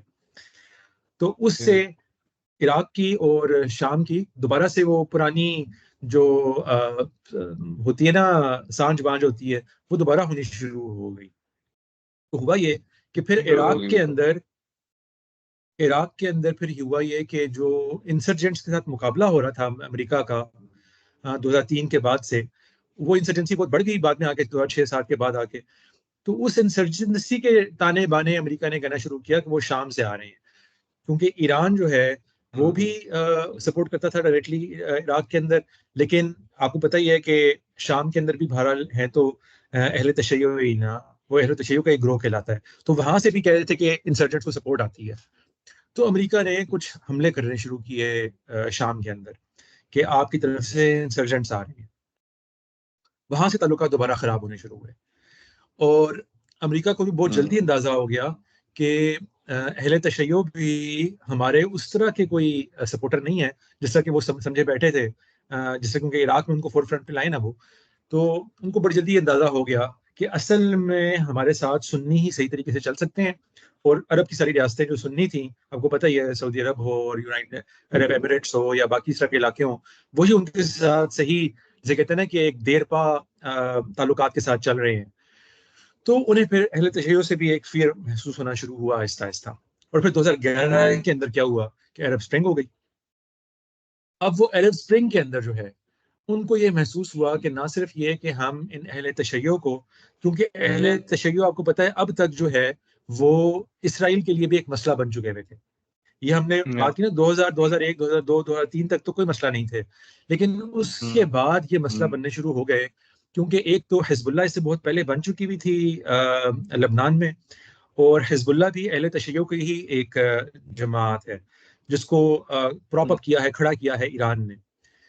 और हमास भी आपको पता है वो अहले तशय्यो की सपोर्ट से चल रही थी और चलती रही। तो इसराइल को असल में अहले तशय्यो से खतरा महसूस होना शुरू हुआ।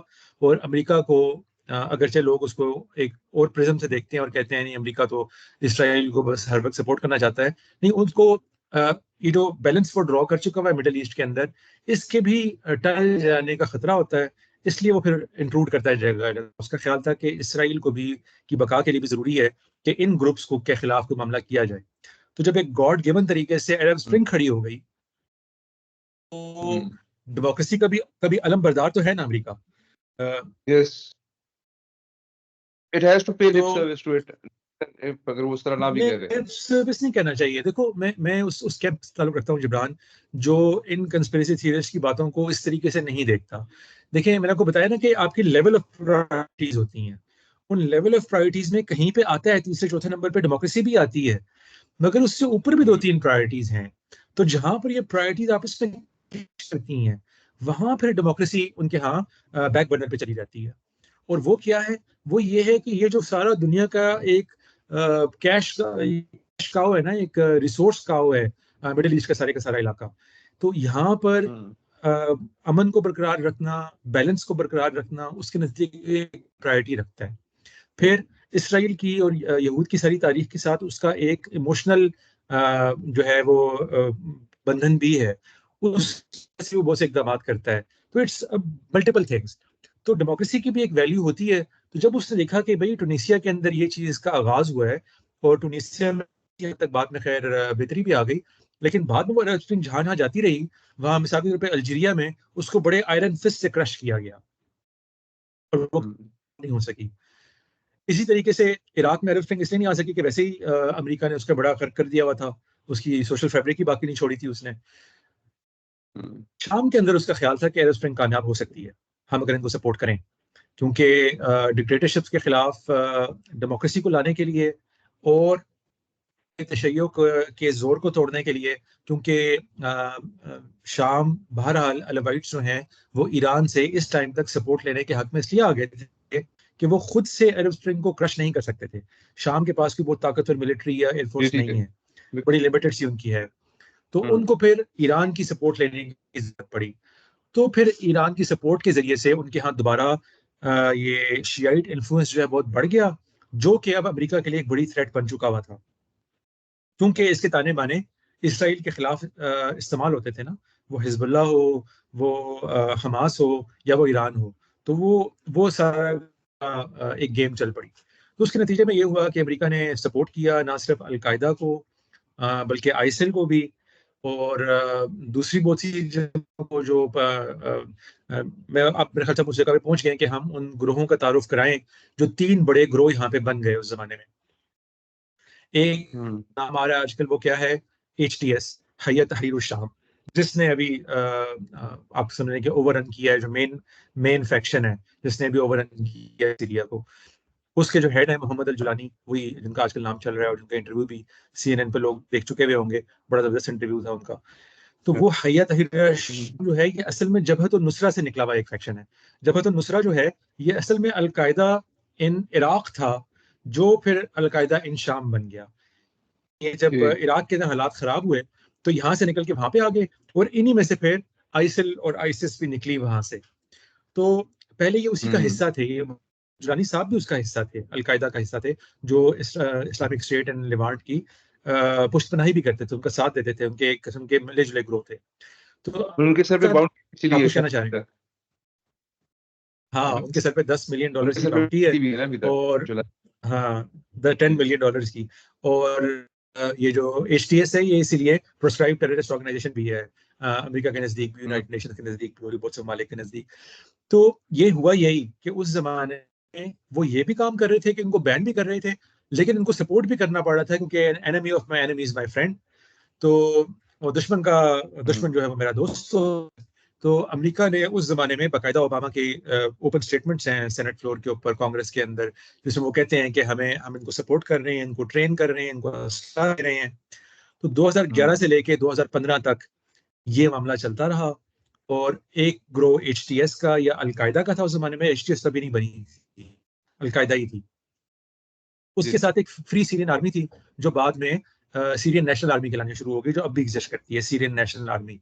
ये वो फैक्शन है जिसको तुर्की सपोर्ट कर रहा था, और जिसको बेसिकली अमेरिका भी तुर्की के जरिए से सपोर्ट कर रहा था, डायरेक्टली इनडायरेक्टली। तो ये वो ग्रोह था जो अलकायदा के साथ मिल के इनके खिलाफ लड़ा था, बशर असद की फोर्सेस के खिलाफ। और एक तीसरा ग्रोह था PKK का। ये वो कुर्दिस्तान, मैंने को बताया था ना कि कुर्दिस्तान को तकसीम दिया गया 3 बड़े हिस्सों में, शाम के अंदर, इराक के अंदर, तुर्की के अंदर, तो उनकी ताकत तोड़ने के लिए। तो उसकी भी एक किस्म की बहुत सारी इनग्रेस थी नॉर्थ ईस्टर्न सीरिया के अंदर। यानी ये जितना आप शाम देख रहे हैं ना, ये जो फतह भी हो रहा है आजकल, ये सारा वेस्टर्न शाम है, आबादी भी सारी उनकी यहीं पे ही है। ये भी अरब की तरह का मामला है उनका, जैसे सऊदी अरेबिया है ना, वो आप सारी उनकी ईस्टर्न एक बेल्ट है जहाँ पे UAE, बहरीन वगैरह है सारे, और एक वेस्टर्न बेल्ट है जहाँ पे सारा हिजाज है। सेंटर तकरीबन सारे खाली है वहां पे, बहुत कम आबादी है। यही हाल सीरिया का भी है, सेंटर तकरीबन खाली है सारे का सारा। तो वेस्ट सारे का सारा ये है जिसको ये लोग फतह करते जा रहे हैं, और नॉर्थ ईस्ट वो सारे का सारा जहाँ पर ये PKK और कुर्दिस्तान का बोलता इंटरेस्ट है। तो ये 3 फोर्सेस वहां पर जो है ना बड़ी क्रिटिकल थी। PKK को भी टेररिस्ट ऑर्गेनाइजेशन समझती है अमेरिका भी, और दुनिया के बहुत मालिक, इंक्लूडिंग टर्की। टर्की को बड़ा डर उनसे इसलिए है कि आपको पता ही है कुर्दिस्तान के साथ तुर्की के किस तरह के ताल्लुकात रहे हैं माजी में, और वो उससे बाकायदा खौफ रखते हैं, एक नेशनल मूवमेंट के तहत भी, और इसलिए भी कि वो सिविलियन से बहुत सारे हमले करते रहे हैं तुर्की के अंदर। आप कुछ कहना चाह रहे हैं? लेकिन PKK के बारे में तो ये भी एक तासुर है ना कि अमेरिका उनको सपोर्ट कर रहा है, चूंकि ऑयल भी है वहाँ पे, और उनकी उस एरिया को तब उनको प्रोस्क्राइब ऑर्गेनाइजेशन तो बना दिया है, लेकिन स्टिल उसको वेस्ट की जी काफी हमायत हासिल, एंड ऑब्वियसली जी, बहुत हासिल, राइटली सो। एग्जैक्टली ऐसे ही है। बल्कि ना सिर्फ हिमायत हासिल है, बल्कि हुआ यही कि over the span of few years 2011 के बाद PKK को बाकायदा अमेरिका ने सजेस्ट किया कि आप अपना नाम तब्दील करें। तो उन्होंने अब अपना नाम SDF रख दिया हुआ है, सीरियन डेमोक्रेटिक फोर्सेस। तो वो आपको पता ही है ना कि जब बड़ी ताकतें ऐसा कुछ करना चाहती हैं तो वो इस तरह के सारे मामला भी करती हैं कि डिप्लोमेटिकली भी उनके लिए आसानी हो, सिफारती तौर पर उनके लिए आसानी हो। तो ये 3 मेजर ग्रुप्स हैं वहां पे अभी। HTS है जो एक मजहबी व्यू रखती है दुनिया का, और वो अलकायदा से टूटी हुई है। आप सोच लें कितने गाढ़े उनके व्यूज होंगे। लेकिन अमेरिका के यहाँ और मगरब के यहाँ ना अब 3 क्लासिफिकेशन हो गई हुई हैं। जी हार्डलाइनर्स होंगे ना जो आए होंगे, जो समवट मॉडरेशन का सफर जारी है, क्योंकि वो कह रहे हैं कि यस यस। वो नहीं कहेंगे, माइनॉरिटीज को कुछ नहीं कहेंगे, तो स्पेशली उनके ईरान यहाँ को अब भी 3 कहा। इसीलिए क्लासिफिकेशंस बन गई हुई हैं। एक को वो कहते हैं कि जी ये फंडामेंटलिस्ट हैं, एक को वो कहते हैं जी ये इस्लामिस्ट हैं, और एक को वो कहते हैं जी ये जिहादिस्ट हैं। तो फंडामेंटलिस्ट किसी जमाने में एक बहुत खतरनाक आदमी समझा जाता था, अब वो खतरनाक नहीं समझे जाते। अब वो समझते हैं कि वो लोग हैं जो एक किस्म की इस्लामी कवानीन के जरिए से अपने इलाकों में हुकूमतें कायम करना चाहते हैं, जैसे तालिबान है। लेकिन इनके कोई वो नहीं है, मतलब ये अपनी जिंदगी को इस्लाम के मुताबिक ढालने पे ज्यादा यकीन रखते हैं। मतलब इनका पॉलिटिकल और टेरिटोरियल वो नहीं है एम्बिशंस। उस तरह का नहीं है, उतने वो शदीद नहीं है, और उतने जालिम भी नहीं है। फिर वो कहते हैं इस्लामिस्ट हैं। इस्लामिस्ट वो कहते हैं वेस्ट के लिए तो खतरा है, लेकिन ईस्ट के लिए उस तरह खतरा नहीं है ना, क्योंकि वो अपने इलाकों में अगर रियासत कायम भी कर लेते हैं तो उससे उससे क्या हर्ज है, यानी कि उसमें भी हुँ, there are levels of cooperation जो हम उसके बाद भी अचीव कर सकते हैं उनके साथ। और एक तीसरे हाँ, जिहादिस्ट हैं, वो समझते हैं हुँ, आइसिल है, जैसे आइसिस है, ये जिहादिस्ट हो गए हैं आप। तो अलकायदा को वो अब हुँ, काउंट करते हैं इस्लामिस्ट की कैटेगरी में, आइसिल को काउंट करते हैं वो जिहादिस्ट की कैटेगरी में। तो इन दोनों को वो बुरा और खतरनाक समझते हैं, अलकायदा को भी उस दर्जे का खतरनाक नहीं समझते। और हयत हुँ, तहरीर शाम जो है, इनको वो फंडामेंटलिस्ट की कैटेगरी और उससे बल्कि नीचे ले आए हुए हैं कि ये इन लोगों ने एक मॉडरेशन का सफर तय किया है और ये अब उतने हार्डलाइनर नहीं हुँ, रहे हुए। तो एचटीएस हुँ, मजहबी हैं लेकिन इतने हार्डलाइनर्स नहीं रहे हुए। फ्री सीनियर आर्मी जो, हुँ, सॉरी फ्री सीनियर आर्मी कह रहा हूँ, ये जो अब जो सीरियन नेशनल आर्मी कहलाती है, जो टर्की जिसको सपोर्ट कर रहा है, इन तो कोई वो नहीं है, रिल द सेम नहीं है, ये किस्म की सेकुलर मूव लेके उठे नहीं, इन्हें उस तरह की कोई कंसर्न नहीं नेशनलिस्टिक है। हाँ, हुँ, कि बस मुल्क का एक, वो समझते हैं कि एक बड़ा अजीब सा मामला हुआ हुआ था कि 10% माइनॉरिटी हुँ, हम पे हुकूमत कर रही है और यहाँ पर कोई हकूक भी नहीं है और जालिम भी होते हैं, तो इससे हमें छुटकारा पाना है। एक जब भी आप वेस्टर्न मीडिया में ऑपोजिशन फोर्सेस की बात सुनते हैं ना, तो वो असल में सीरियन नेशनल आर्मी का तस्करा कर रहे होते हैं। तो ये अलग बात है कि एचटीएस उनको लीड कर रही है अब, लेकिन वेस्ट में वो अभी ऐसी पोर्ट्रे करते हैं अपनी खबरों की हद तक कि ऑपोजिशन फोर्सेज जो हैं वो सीरियन नेशनल आर्मी लीड कर रही है और एचटीएस उसके साथ कोलैबोरेट कर रही है, अगर से सूरत हाल अब उलट चुकी हुई है। और फिर रह गया सीरियन डिफेंस फोर्सेस, जो पीकेके है बेसिकली सारी की सारी। तो वो भी इनको सपोर्ट तो कर रही है लेकिन इस मेन लैंड के अंदर, लेकिन जो नॉर्थ ईस्ट का इलाका है वहां अभी तक उनकी लड़ाई चल रही है एचटीएस के साथ और इन दूसरों के साथ, क्योंकि आपको पता ही है ना कि उनके इख्तलाफात है ना, वो टेरिटोरियल क्लेम रखते हैं, वो कुर्दिस्तान का एक इलाका बनाना चाहते हैं, वो एक ऑटोनोमस जोन बना भी चुके हैं। तो उनकी कंसर्न जरा डिफरेंट है बाकियों के साथ।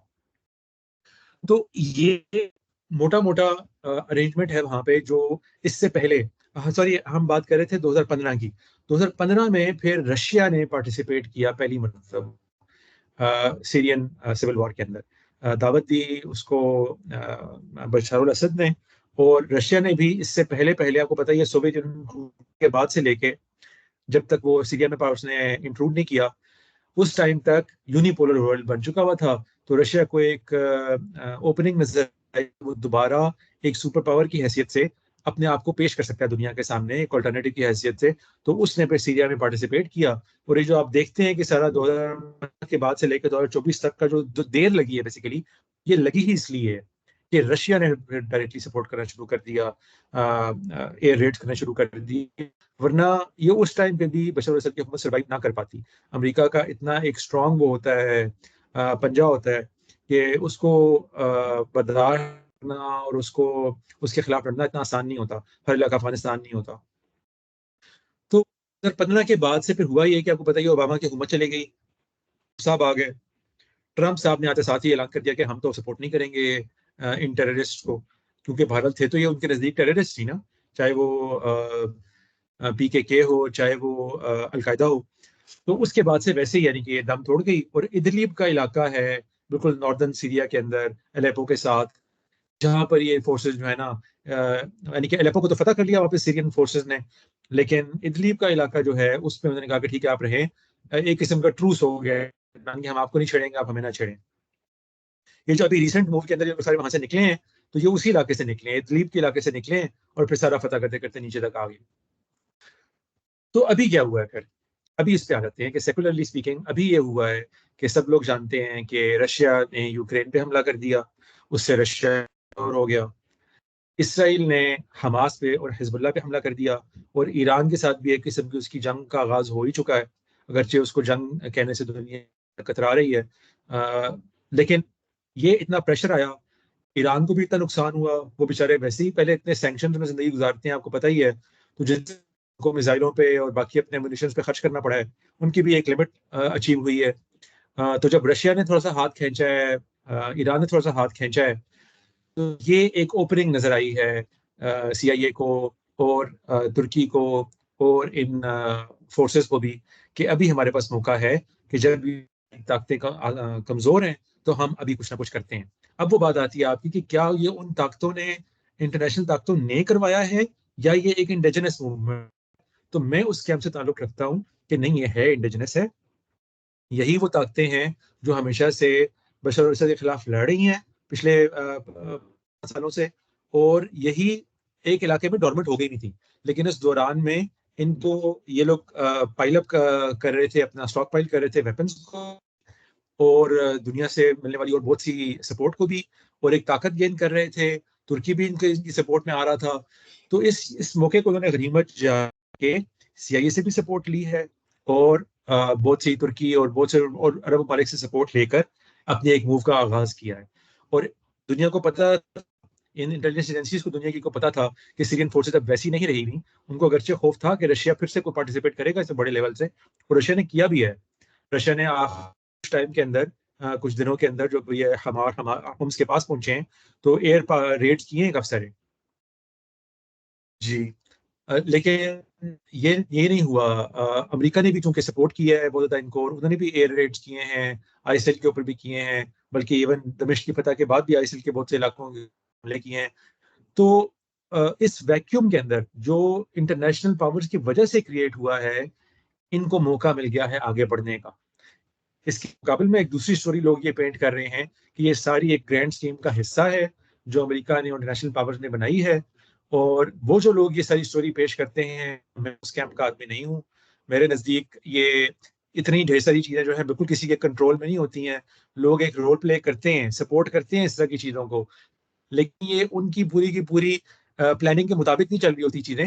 वो इस सर्टेन मौके पर आकर उनको फैसला करना पड़ता है कि अब उनको सपोर्ट करेंगे।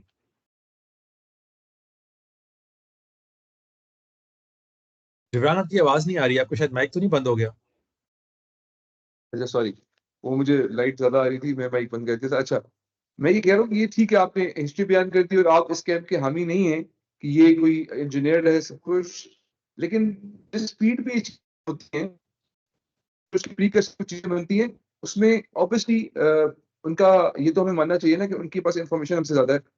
दे have access to information, they are looking at the bigger picture always, they are on their toes always, because world power का तो काम ही होता है कि उसको जी। हर जगह पे नजर रखनी। तो हिजबुल्लाह के साथ टूट हुआ इसराइल का, ठीक है, जो कि हिजबुल्लाह भी वाज एक्टिंग लाइक अ, वो हिजबुल्लाह का भी ये है कि उसको ईरान की उस तरह बैकिंग अब नहीं रही, जिस तरह हमास को जिस डेसिमेट करके, और हिजबुल्लाह ने भी बेसिकली किया ये कि वो कन्वेंशनल वॉर लड़ना शुरू हो गए, वो ड्रोन्स भेज रहे हैं, और गुलेरिया आउटफिट को वो तो कम्पीट नहीं कर सकते कन्वेंशनल टर्म्स में।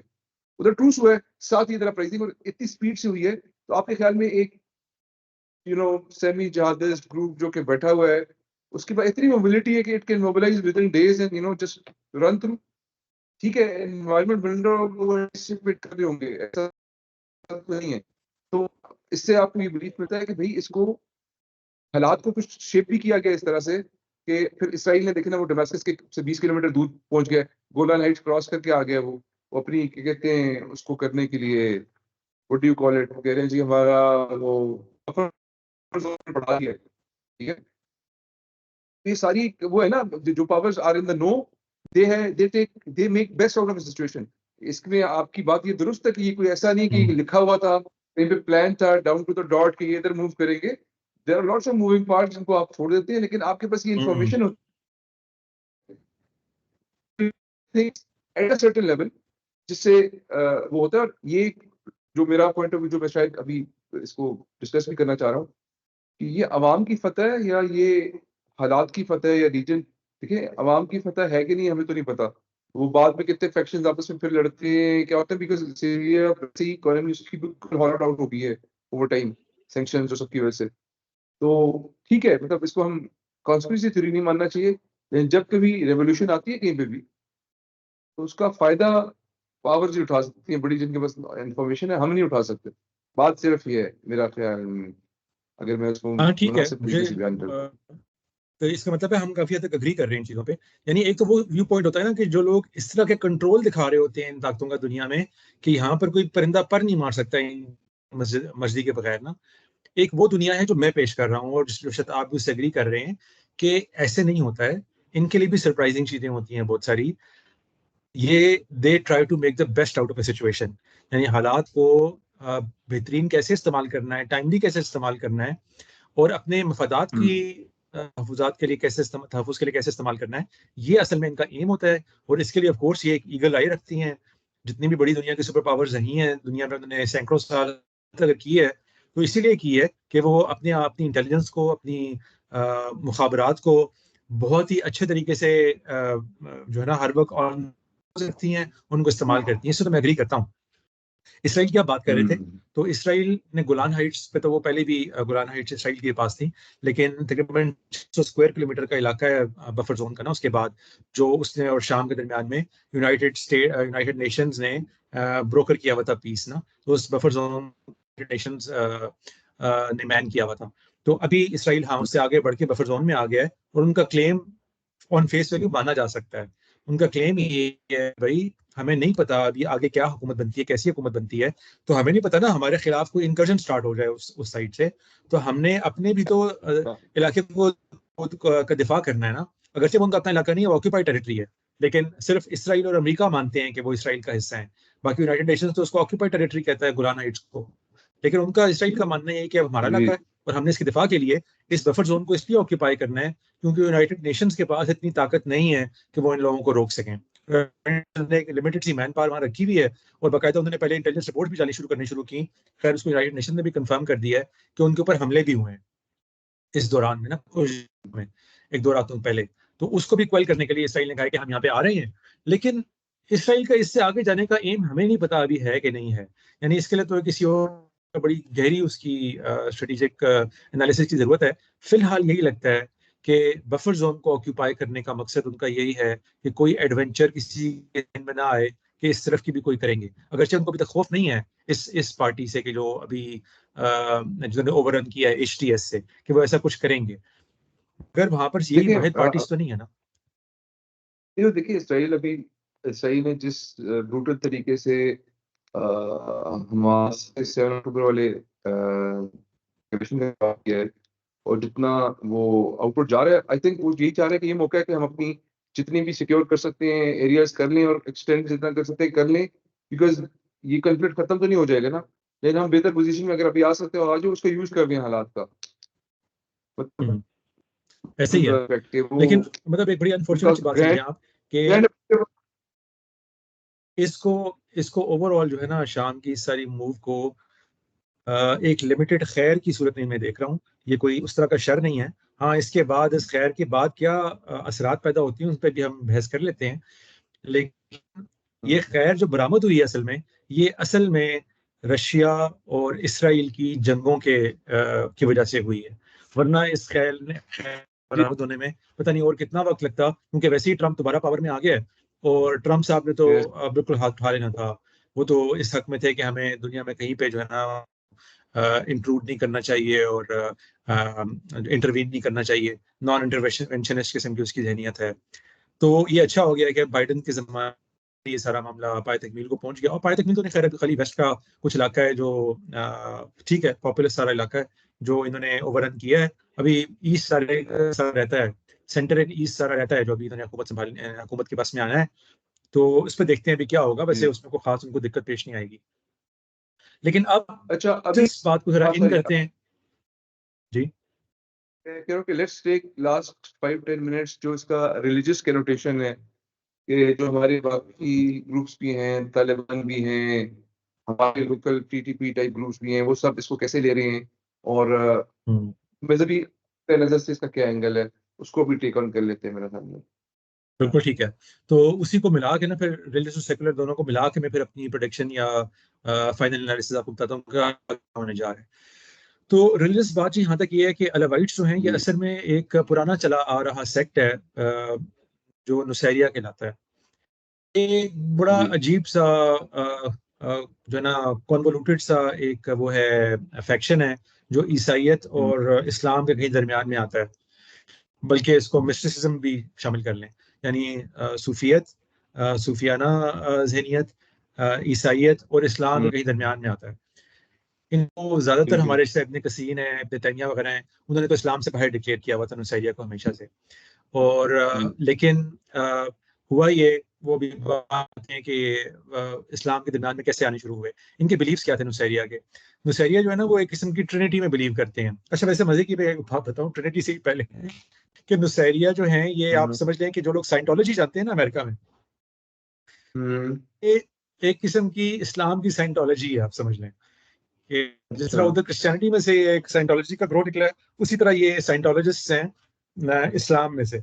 आपको पता ही है जो लोग साइंटोलॉजी से राइट। वाकिफ हैं कि वो लोग अपने बिलीफ्स जो है ना वो उनको नहीं बताते और हम्म किसी प्रोग्राम को हम साइंटोलॉजी पे फोकस करेंगे, वो बड़ा इंटरेस्टिंग है।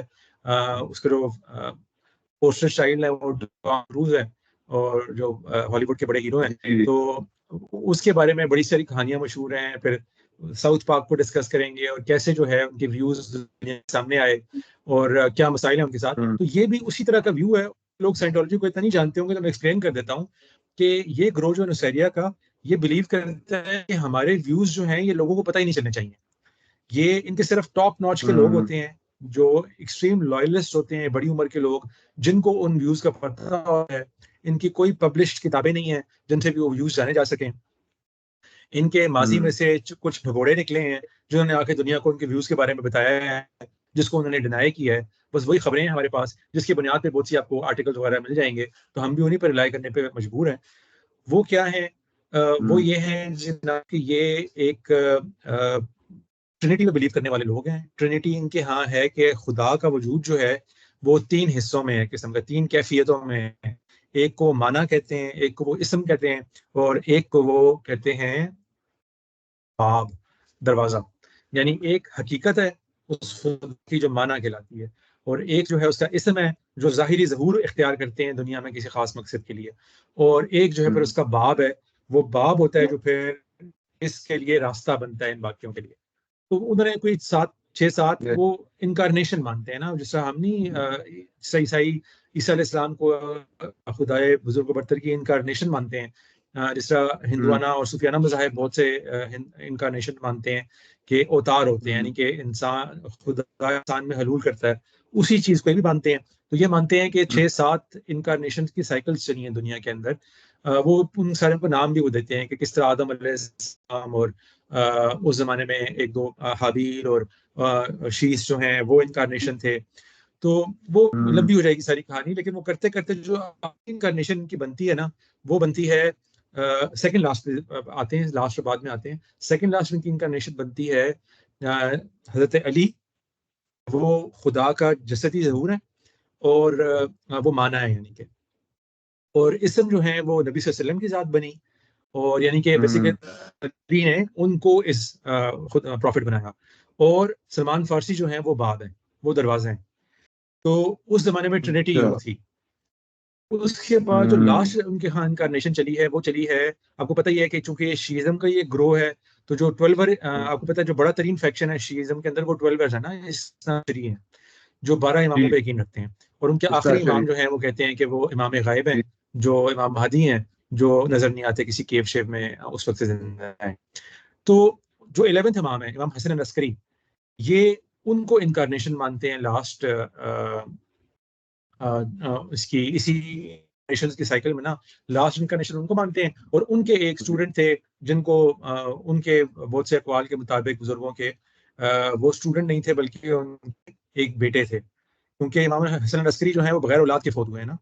तो अब जी। ये भी जब कहते हैं अहले तशय्युअ का मेन फैक्शन भी जब कहता है कि उनकी बेटे जो हैं वो इमाम गायब हैं, तो सुन्नी जो है ये बात नहीं मानते। वो कहते हैं कि उनकी तो औलाद ही नहीं थी, तारीख से साबित करना इस चीज़ को। तो इनका कहना ये है हम्म अलावाइट्स का या नुसैरिया का कि इमाम हसन अस्करी की एक बांदी थी, उनसे ये बेटे हुए थे, जो इब्न नुसैर यानी कि एक इमाम है और इब्न नुसैर उनके प्यूपिल हैं। तो वो जो नुसैर हैं वहाँ उनसे उनका नाम नुसैरिया पड़ा है। तो ये वो तीन नेशन मानते हैं कि माना इसम, और वो अब दुनिया में इस तरह चल रहा है। तो इनको हमेशा से माजी के अंदर हमारे ट्रेडिशनल जो स्कॉलर्स हैं इस्लाम से बाहर ही एक फैक्शन समझते रहे हैं कि इनका इस्लाम से कोई लेना देना नहीं है। हम्म ये उसी तरह की खराफात रखते हैं। यानी जिस तरह ईसाई जो हैं वो ईसा अलैहिस्सलाम का खून मानते हैं, जब वो एक खास त्यौहार के अंदर वाइन पीते हैं। इन्होंने भी इसी तरह का एक त्यौहार रखा हुआ है जिसमें ये खून समझते हैं इमाम हुसैन का, जब वो वाइन पीते हैं। और ओपनली ये नोन है कि वो वहाँ थे। और वो ये नमाजें नहीं पढ़ते, ज़कात नहीं देते, हज नहीं करते, कुछ नहीं करते। वो कहते हैं सब सिंबॉलिक चीज़ें थी, और नमाज़ों के लिए वो कहते हैं कि आप ये कर लें, इस तरह की कोई गैदरिंग कर लें बस एक आध मरतबा साल में। वो क्रिसमस भी मनाते हैं, बाकी त्यौहार भी मनाते हैं। तो एक अजीब सा उन्होंने एक कंग्लोमरेट सा बनाया हुआ है मुख्तलिफ फेथ्स का। तो इन मुसलमान नहीं समझा जाता था, लेकिन जब हाफिजुल असद 1973 के अंदर सदर बन गए, तो उस टाइम पे जो कॉन्स्टिट्यूशन बना उसकी ये रिक्वायरमेंट थी कि सदर को मुसलमान होना चाहिए। तो मुसलमान होने के लिए अब इनको फतवे चाहिए थे, तो इनको फतवे जो मिले मुख्तलिफ लबनान से, इराक वगैरह से, शिया उलमा के तहत से इनको फतवे मिले कि नहीं, ये अहले तशय्यो का ही एक ग्रोह है, तो इनको मुसलमान ही काउंट होना चाहिए। तो उस तरीके से ये इस्लाम के फोल्ड में आए, और वहां से फिर इन्होंने अपना नाम शरिया से तब्दील करके अलवाइट्स रख लिया कि भाई हम तो हज़रत अली को जो है वो खुदा मानते हैं, या खुदा का ज़हूर, जसदी ज़हूर मानते हैं, इसलिए हमें आप अलवाइट्स कह लें, नुसैरी कहें, ताकि वो माजी से ना एक ब्रेक भी मिल जाए उनको थोड़ा सा, कि उलमा के लिए भी थोड़ी सी आसानी हो कि भाई ये जिस तरह HTS ने अलकायदा से अपना ताल्लुक तोड़ा है, उस तरह नाम तब्दील करके, उस तरह इन्होंने भी अपना वो माजी का ताल्लुक तोड़ने के लिए, लोगों को थोड़ा कंफ्यूज करने के लिए अलवाइट्स नाम रख लिया। तो इसलिए इनका जो फेथ के एतबार से जो मस्जिदें नहीं बनाते, ये बिल्कुल इनको मस्जिदें बनाने में मजबूर भी किया गया। तो ये इन्होंने उसमें जानवर वगैरह बांधने के काम किए, और उसको बाड़ा बना दिया और कुछ किया। तो ये बिल्कुल इन चीज़ों पे यकीन नहीं रखते। ये औरतों को तो सिरे से अपने ऑर्डर में लाते ही नहीं है। ये समझते हैं कि औरतों का कोई लेना देना नहीं है दीन के साथ। जिस तरह वो नहीं एक ईसाई ज़हनियत होती है कि भाई ओरिजिनल सिन है और उसमें रूह ही नहीं है शायद, उसी से मिलते जुलते कुछ उनके व्यूज हैं। लेकिन वही साइंटोलॉजी वाली बात कि एग्जैक्ट उनके क्या व्यूज हैं, ये जानना बहुत ही मुश्किल काम है। ये सब सुनने बातें हैं जो लोग कोट कर रहे हैं, मैं भी कोट कर रहा हूँ, और आपको किताबों में भी लिखी हुई मिल जाएंगी, पता नहीं इसमें कितनी हकीकत है। लेकिन इनका इस्ना अशरी शियों के साथ भी एक बड़ा अजीब सा ताल्लुक है। जैसे दो फिरकों का आपस में ताल्लुक होता है ना, बरेलवियों देवबंदियों का जैसे, या अहले हदीस का बाकियों के साथ है जैसे। तो इनके दरमियान कि वो जो कुरान पाक ने बात की है ना कि तहसबुहुम जमीअन व कुलूबुहुम शत्ता, कि यहूदियों के बारे में बात करते हुए अल्लाह ताला ने फरमाया है कि तुम समझते हो कि इनके दिल तुम समझते हो कि सारे के सारे मिले हुए हैं, नहीं, इनके दिल एक दूसरे से फटे हुए हैं, एक दूसरे से कटे हुए हैं बिल्कुल। तो अगरचे अलवाइट्स ने ली पर्शिया से और शियों से, लेकिन असल में उनके दिलों में भी इनके लिए उस तरह की कोई मोहब्बत नहीं है, बल्कि एक किस्म की रिफ्ट ही है। और उसके नतीजे में हुआ भी है कि जब ईरान का इन्फ्लुएंस वहां बहुत ज्यादा बढ़ गया, तो अलवाइट्स के जो नौजवान हैं और जो उनकी पूरी कम्युनिटी है, उनको ये खौफ पैदा हो गया कि लोग जब आएंगे, और आ रहे थे वहां पे, ये कन्वर्ट करेंगे हमारे लोगों को। तो उनके लिए ये भी एक मसला था सारे का सारा, कि ईरान का इन्फ्लुएंस किसी तरीके से कम किया जाए, थियोलॉजिकली स्पीकिंग। क्योंकि उसको जब एक दफा पॉलिटिकल एक कवर मिल गया, तो फिर थियोलॉजिकल मूवमेंट भी स्टार्ट हो जाती है ना। और हुआ ये कि चूंकि फौज के अंदर ज्यादातर अलवाइट्स थे, जो तमाम मेजर पोजीशन पे थे, और तमाम उनके खतरनाक जगहों पर उनको तैनात किया जाता था, क्योंकि वही लॉयलिस्ट थे। तो ये जो सारी 2011 से लेकर 2024 तक जितने हमला चलते रहे शाम के अंदर, वहाँ अलवाइट यंगस्टर्स मरे भी बहुत ज्यादा हैं। जो उनके फौजी जवान मरे हैं, वो बाज लोग लाख का फिक्र देते हैं, बाज लोग 1.5 लाख का, हालांकि है ही थोड़े से ना, को बताया 85 मिलियन की आबादी है शाम की, उसमें से 10% आप समझ लें कि 85 लाख, सॉरी 8,05,000 जो है वो ये होंगे, अलवाइट्स होंगे या शिया के दूसरे ब्रांड के लोग होंगे। उसमें से तकरीबन लाख, 1.5 लाख, 12 लाख, 2-2.5 लाख का नंबर भी देते हैं अलवाइट्स मारे गए। तो फिर उनको ये भी हुआ कि भाई ये सारा मामला जो चल रहा है इस वक्त शाम के अंदर, ये हमारे लिए भी किसी तरीके से बेहतर नहीं है, ईरान के इन्फ्लुएंस की वजह से भी, और जो हमारे लोग मारे जा रहे हैं उसकी वजह से भी। तो वो अंदरूनी तौर पे इंतहाई कमजोर हो गए, थियोलॉजिकली भी और पॉलिटिकली भी। तो अब ये जो आप देखते हैं ना कि बिल्कुल मार्च की है वर्चुअली इन रेबल ग्रुप्स ने, और फतह कर चुका है इलाके को, उसके पीछे ये वाली साइंस है कि उनके अपने नौजवान, उनके अपने फौजी अब कह रहे हैं कि खत्म होना बस, हम और कितनी जाने देंगे, ये एक इम्पॉसिबल बैटल है जो हम लड़ रहे हैं, इसको हम जीत नहीं सकते। और खासकर से जब रशिया ने और ईरान ने हाथ उठाया है, तो ये हकीकत तो वहां पर रहने वाले इन ग्रोहों को मालूम थी ना, जो HTS और सीरियन नेशनल आर्मी वाले लोग थे, कि भाई अंदर से अंदरूनी इनके ये हालात चल रहे हैं कि ना इनकी फौज के अंदर कोई बाकी रही है, और ना ही कोई तादाद बाकी रही है, और ऊपर से असले की भी जब सपोर्ट खत्म हो गई है, तो बस अभी राइट टाइम है स्ट्राइक करने का। तो ये वो रिलीजियस सारी तो अभी डायमेंशन है। ये बेसिकली जो ये बात तो समझ आ रही है। अभी देखिए उन्होंने भी ऐलान तो कर दिया एमनेस्टी का सीरियन आर्मी के लिए भी, as a gesture of HTS की तरफ से ना ऐलान किया गया है। हिज़्बुल्लाह क्या छोटा-सा कंटिजेंट पहले तो ज़्यादा नंबर बताए थे, फिर छोटा-सा आया, वो भी भाग गया फ़ौरन, ठीक है ना? जो आया था कोई थोड़ी सिंबल के लिए।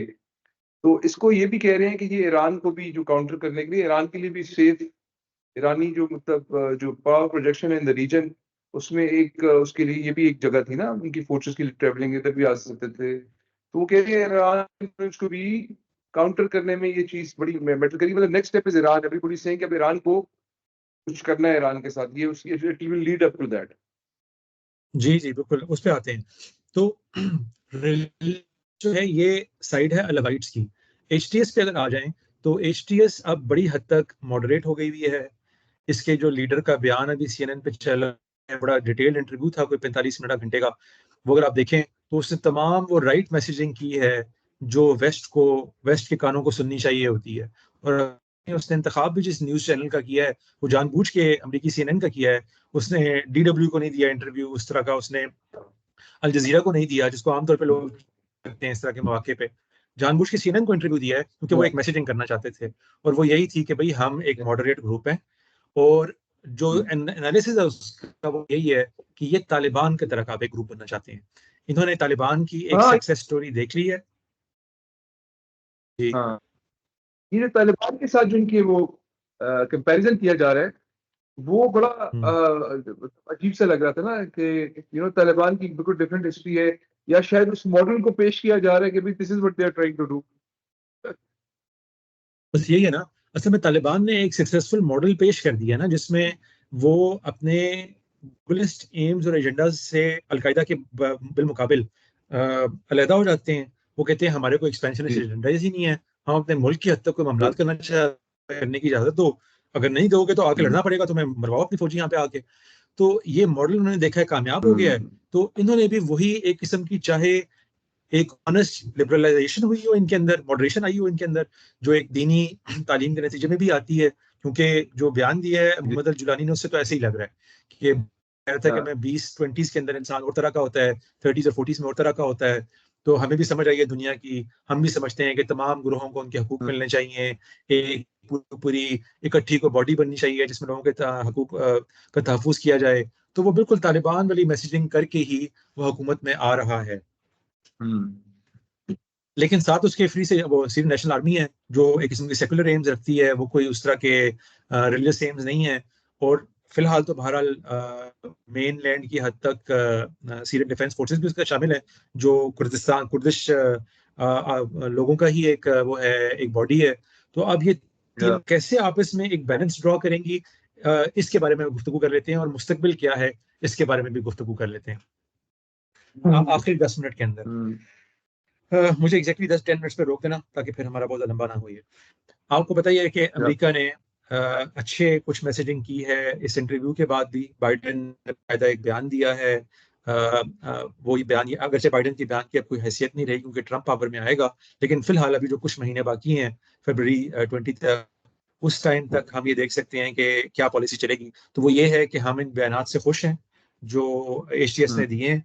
हमें मालूम है कि वो एक टेररिस्ट ग्रोह है, लेकिन अभी तक वो राइट मैसेजिंग कर रहे हैं। तो कह रहे हैं हम ऑब्जर्व करते रहेंगे कि वो राइट मैसेजिंग कब रॉन्ग मैसेजिंग में बदलती है, और फिर हम वी रिजर्व द राइट कि हम हुँ, टेररिस्ट के खिलाफ रेड करें। ये अमेरिका इस ठीक तरह है। का रोल प्ले कर रहा है, और उन्होंने एक बैलेंस सा बयान इसलिए दिया है ताकि वो हर किस्म के ऑप्शन उसके लिए ओपन हो मुस्तकबिल के अंदर। हाँ, इसराइल ने भी इससे मिलते जुलते ही बयान दिए हैं।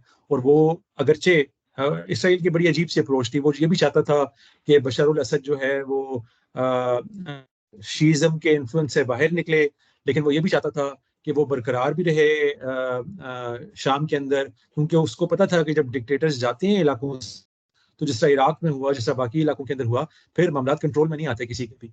तो वो चाहता था कि बशर अल असद रहे भी। या लेकिन व्हेन पुश कम्स टू शव, तो आपको फैसला तो करना होता है कि ठीक है, बहरहाल शीरम का इन्फ्लुएंस कम होने से कोई खैर भी आ सकती है, ये ऑप्शन है। तो वो भी देख रहा है कि अब आगे ये किस तरह की हुकूमत बनाएंगे वहां पे, और किस तरह के एम्स लेकर आते हैं। तो मेरी प्रोडिक्शन हुँ, यही है कि एचटीएस जोर देगा शाम में तालिबान स्टाइल हुकूमत बनाने के लिए।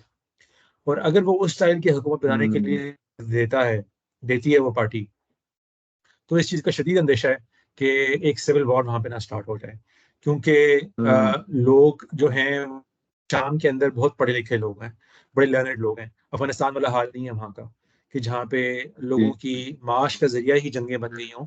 बल्कि आपको पता ही है, जब रेफ्यूजी क्राइसिस स्टार्ट हुआ 2011 के अंदर, तो तमाम वेस्टर्न ममालिक ने जब उनके रेफ्यूजीज को लेने का फैसला किया, तो उसमें एक बड़ी कंसिडरेशन ये भी थी कि यार ये सारे के ट्रेन डॉक्टर्स, इंजीनियर्स और पढ़े लिखे लोग हैं यार, इनको हम खपाएंगे अपने इलाकों के अंदर। आप देखें, जर्मनी ने तो ओवरनाइट 8 लाख लोग लेने का फैसला लिया।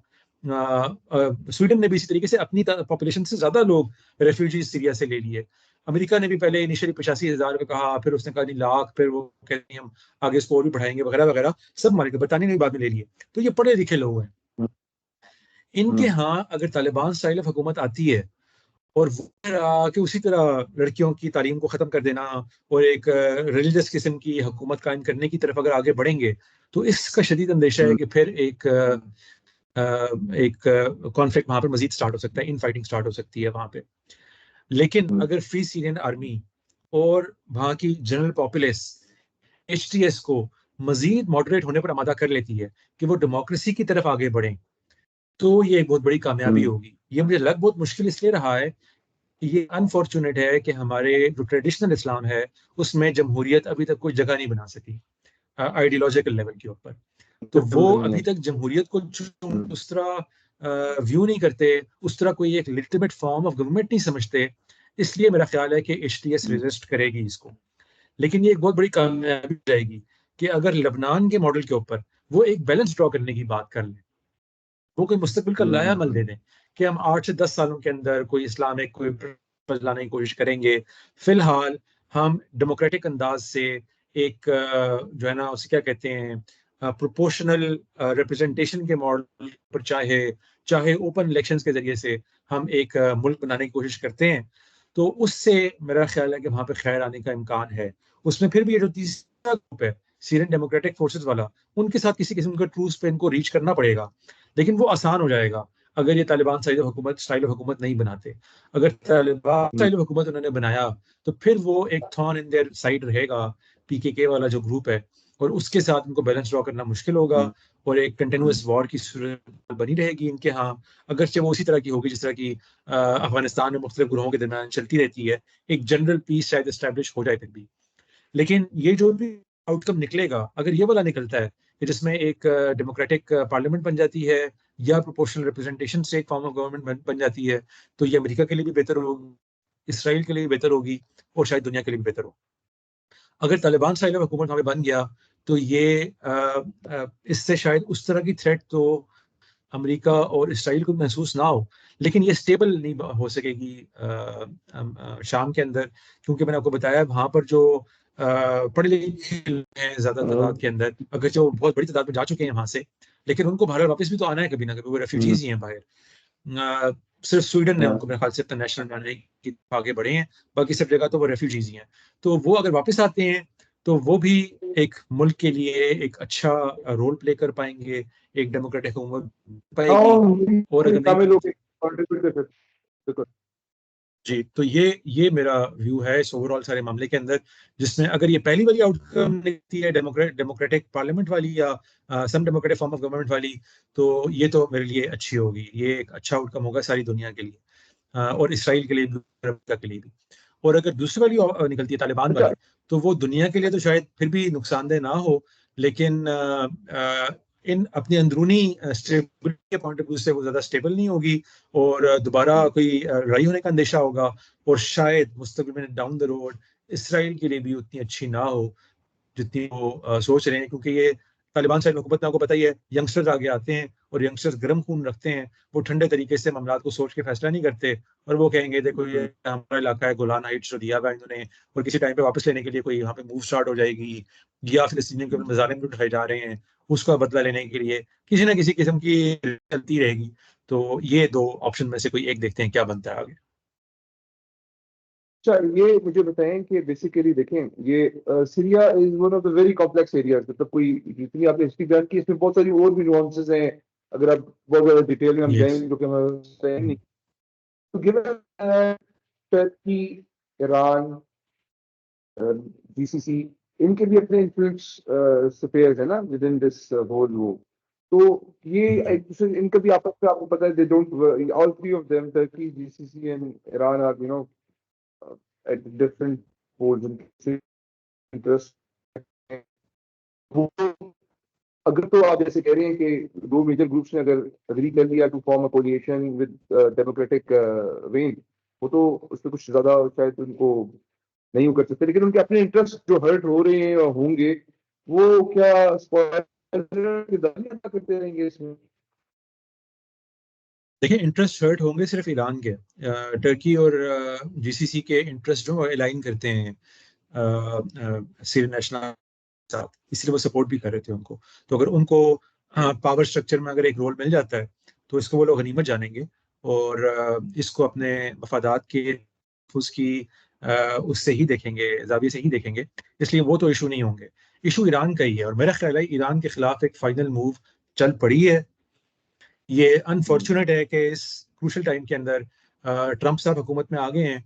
तो ये आपको पता है सीआईए की लाइन दूसरा टो नहीं करते।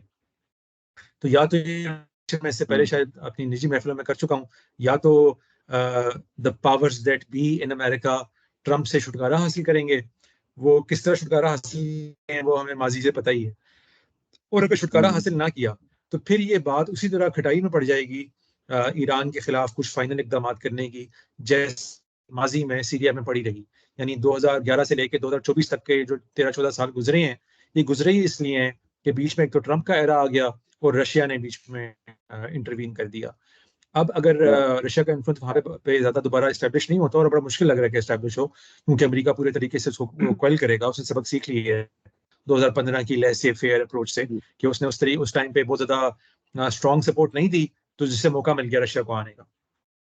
इसलिए अब ईरान के खिलाफ मेरे ख्याल से एक फाइनल ग्रिप तैयार हो रही है।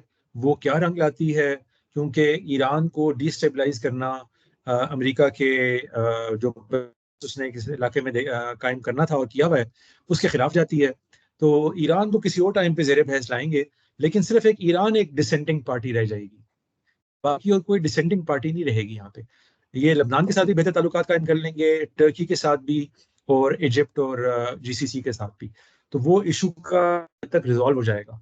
और जब सीरियन इन्फ्लुएंस खत्म हुआ ईरान का, तो हिजबुल्लाह को भी सुकून आ जाएगा और हमास को भी सुकून आ जाएगा। तो इसराइल का सारी दुनिया के लिए इसमें शायद खैर ही निकलेगी सिवाय ईरान के। जी, और बेसिकली वो जैसे यूरोपियन यूनियन की तरफ से भी ऐसी मैसेजिंग आ रही है कि वो और इन्वेस्टमेंट इनटू पोर्ट और सीरिया उसको डेवलप करना। तो ये चीजें बस मेरा में हम एज अ मुसलमान और पाकिस्तानी और दुनिया के शहरी होने के नाते यही ख्वाहिश का इजहार कर सकते हैं कि अल्लाह ताला अमन लेके आए इस इलाके में जनरली। ठीक है, हलाकतें हमारे कहने पे नहीं होगी, ना ही हम किसी के उसको इन्फ्लुएंस कर सकते हैं, लेकिन ये कि जायज और सही किसे लिया जाए, मतलब मजहबी और नस्ली और इलाकाई जो बीच में रुकावटें हैं वो कम रोल प्ले करें। म्यूचुअल गुड का और इंटरेस्ट का वो का ज्यादा बोलबाला हो तो चीजें बेहतर भी हो सकती हैं। ये सारे इलाके सीरिया की 10,000 साल की हिस्ट्री है, मतलब कोई दमास्कस स्पेशली जो है, मतलब सेंटर ऑफ हो रहा है। तो हमारे आंखों के सामने चीजें होती है, पता नहीं है कोई आप मैं इसको शायद उससे कनेक्ट नहीं करना चाहता, लेकिन वो किसी और मेथड में करेंगे कि ये जो सारे एरियाज हैं और जो न्यू वर्ल्ड ऑर्डर था, जो कि एक मसीही यानी नए दौर का आगाज था, ये न्यू वर्ल्ड ऑर्डर के इम्प्लीमेंटेशन में जो जो हर्डल्स हैं वो अभी भी वैसी आती हैं जिस तरह पहले जितने हम अ, जब वो वाकयात हो रहे थे तो हम मुसलमान जितने उनसे लाताल्लुक और बेबहरा थे, अभी भी वही हालत है एक्चुअली। हम समझ ही नहीं रहे हैं इस चीज को कि मतलब हमारा जो एटीट्यूड है वो चेंज नहीं हुआ।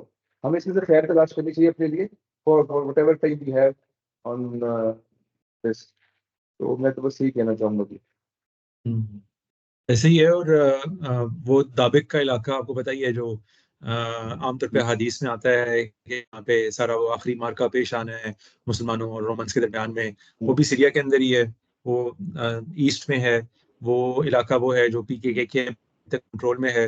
पीके के तो नहीं आप कहना चाहिए, उनको एसडीएफ के कंट्रोल में है, और एसडीएफ को इसीलिए सपोर्ट करना पड़ रहा है मजबूरन अमेरिका को, टर्की को भी बाज़ औक़ात, क्योंकि वो आईसिल के खिलाफ जंग लड़ रहे हैं वहाँ पे, और आईसिल का किसी भी टाइम पे दोबारा वो सर उठा सकती है। तो ये खतरात तो चलते रहेंगे, हम ये नहीं कह रहे कि सारे खतरात खत्म हो जाएंगे, लेकिन ओवरऑल मेरा ख्याल है कि ये ओवरऑल एक खैर की चीज़ है, और इसमें आगे ये शर में तब्दील हो सकती है अगर सही डिसीजन ना लिए इन लोगों ने, लेकिन फिलहाल तक मेरे ख्याल से ये खैर की चीज़ है, और इंशाल्लाह दुनिया के लिए कोई बेहतरी पैदा होगी। कम से कम कत्लो गारत के साथ अगर आप कोई नॉर्मलेंसी ला सकते हैं तो इससे बेहतर खैर की चीज फिलहाल दुनिया में नहीं एग्जिस्ट करती। मतलब हम जी, जो देख रहे हैं चीजें तो अदा खैर करें। ठीक है Khan, thank you very much. 2015 में वो यूनाइटेड नेशंस रेजोल्यूशन ही पास किया हुआ है ना, रशिया ने भी मिलकर किया था, अमेरिका ने भी, सब ने उस पर साइन किए हुए हैं कि भाई एक इलेक्शन करवाएं, ये फ्री एंड फेयर, और हुकूमत बनाएं, इनको हुकूमत बनाने की इजाजत दी जाएगी। वो तो 8-9 सालों में किया नहीं ना, बशर अल-असद ने होने नहीं दिया ना इलेक्शन, तो अब वो कराएं, और बस अल्लाह अल्लाह खैर सल्ला मामला आगे बढ़े फिर। तो ठीक है done, thank you for your time, और इंशाल्लाह फिर वी मीट अगेन इंशाल्लाह विद इन द वीक। बहुत शुक्रिया जबरान, अस्सलाम वालेकुम। सलाम।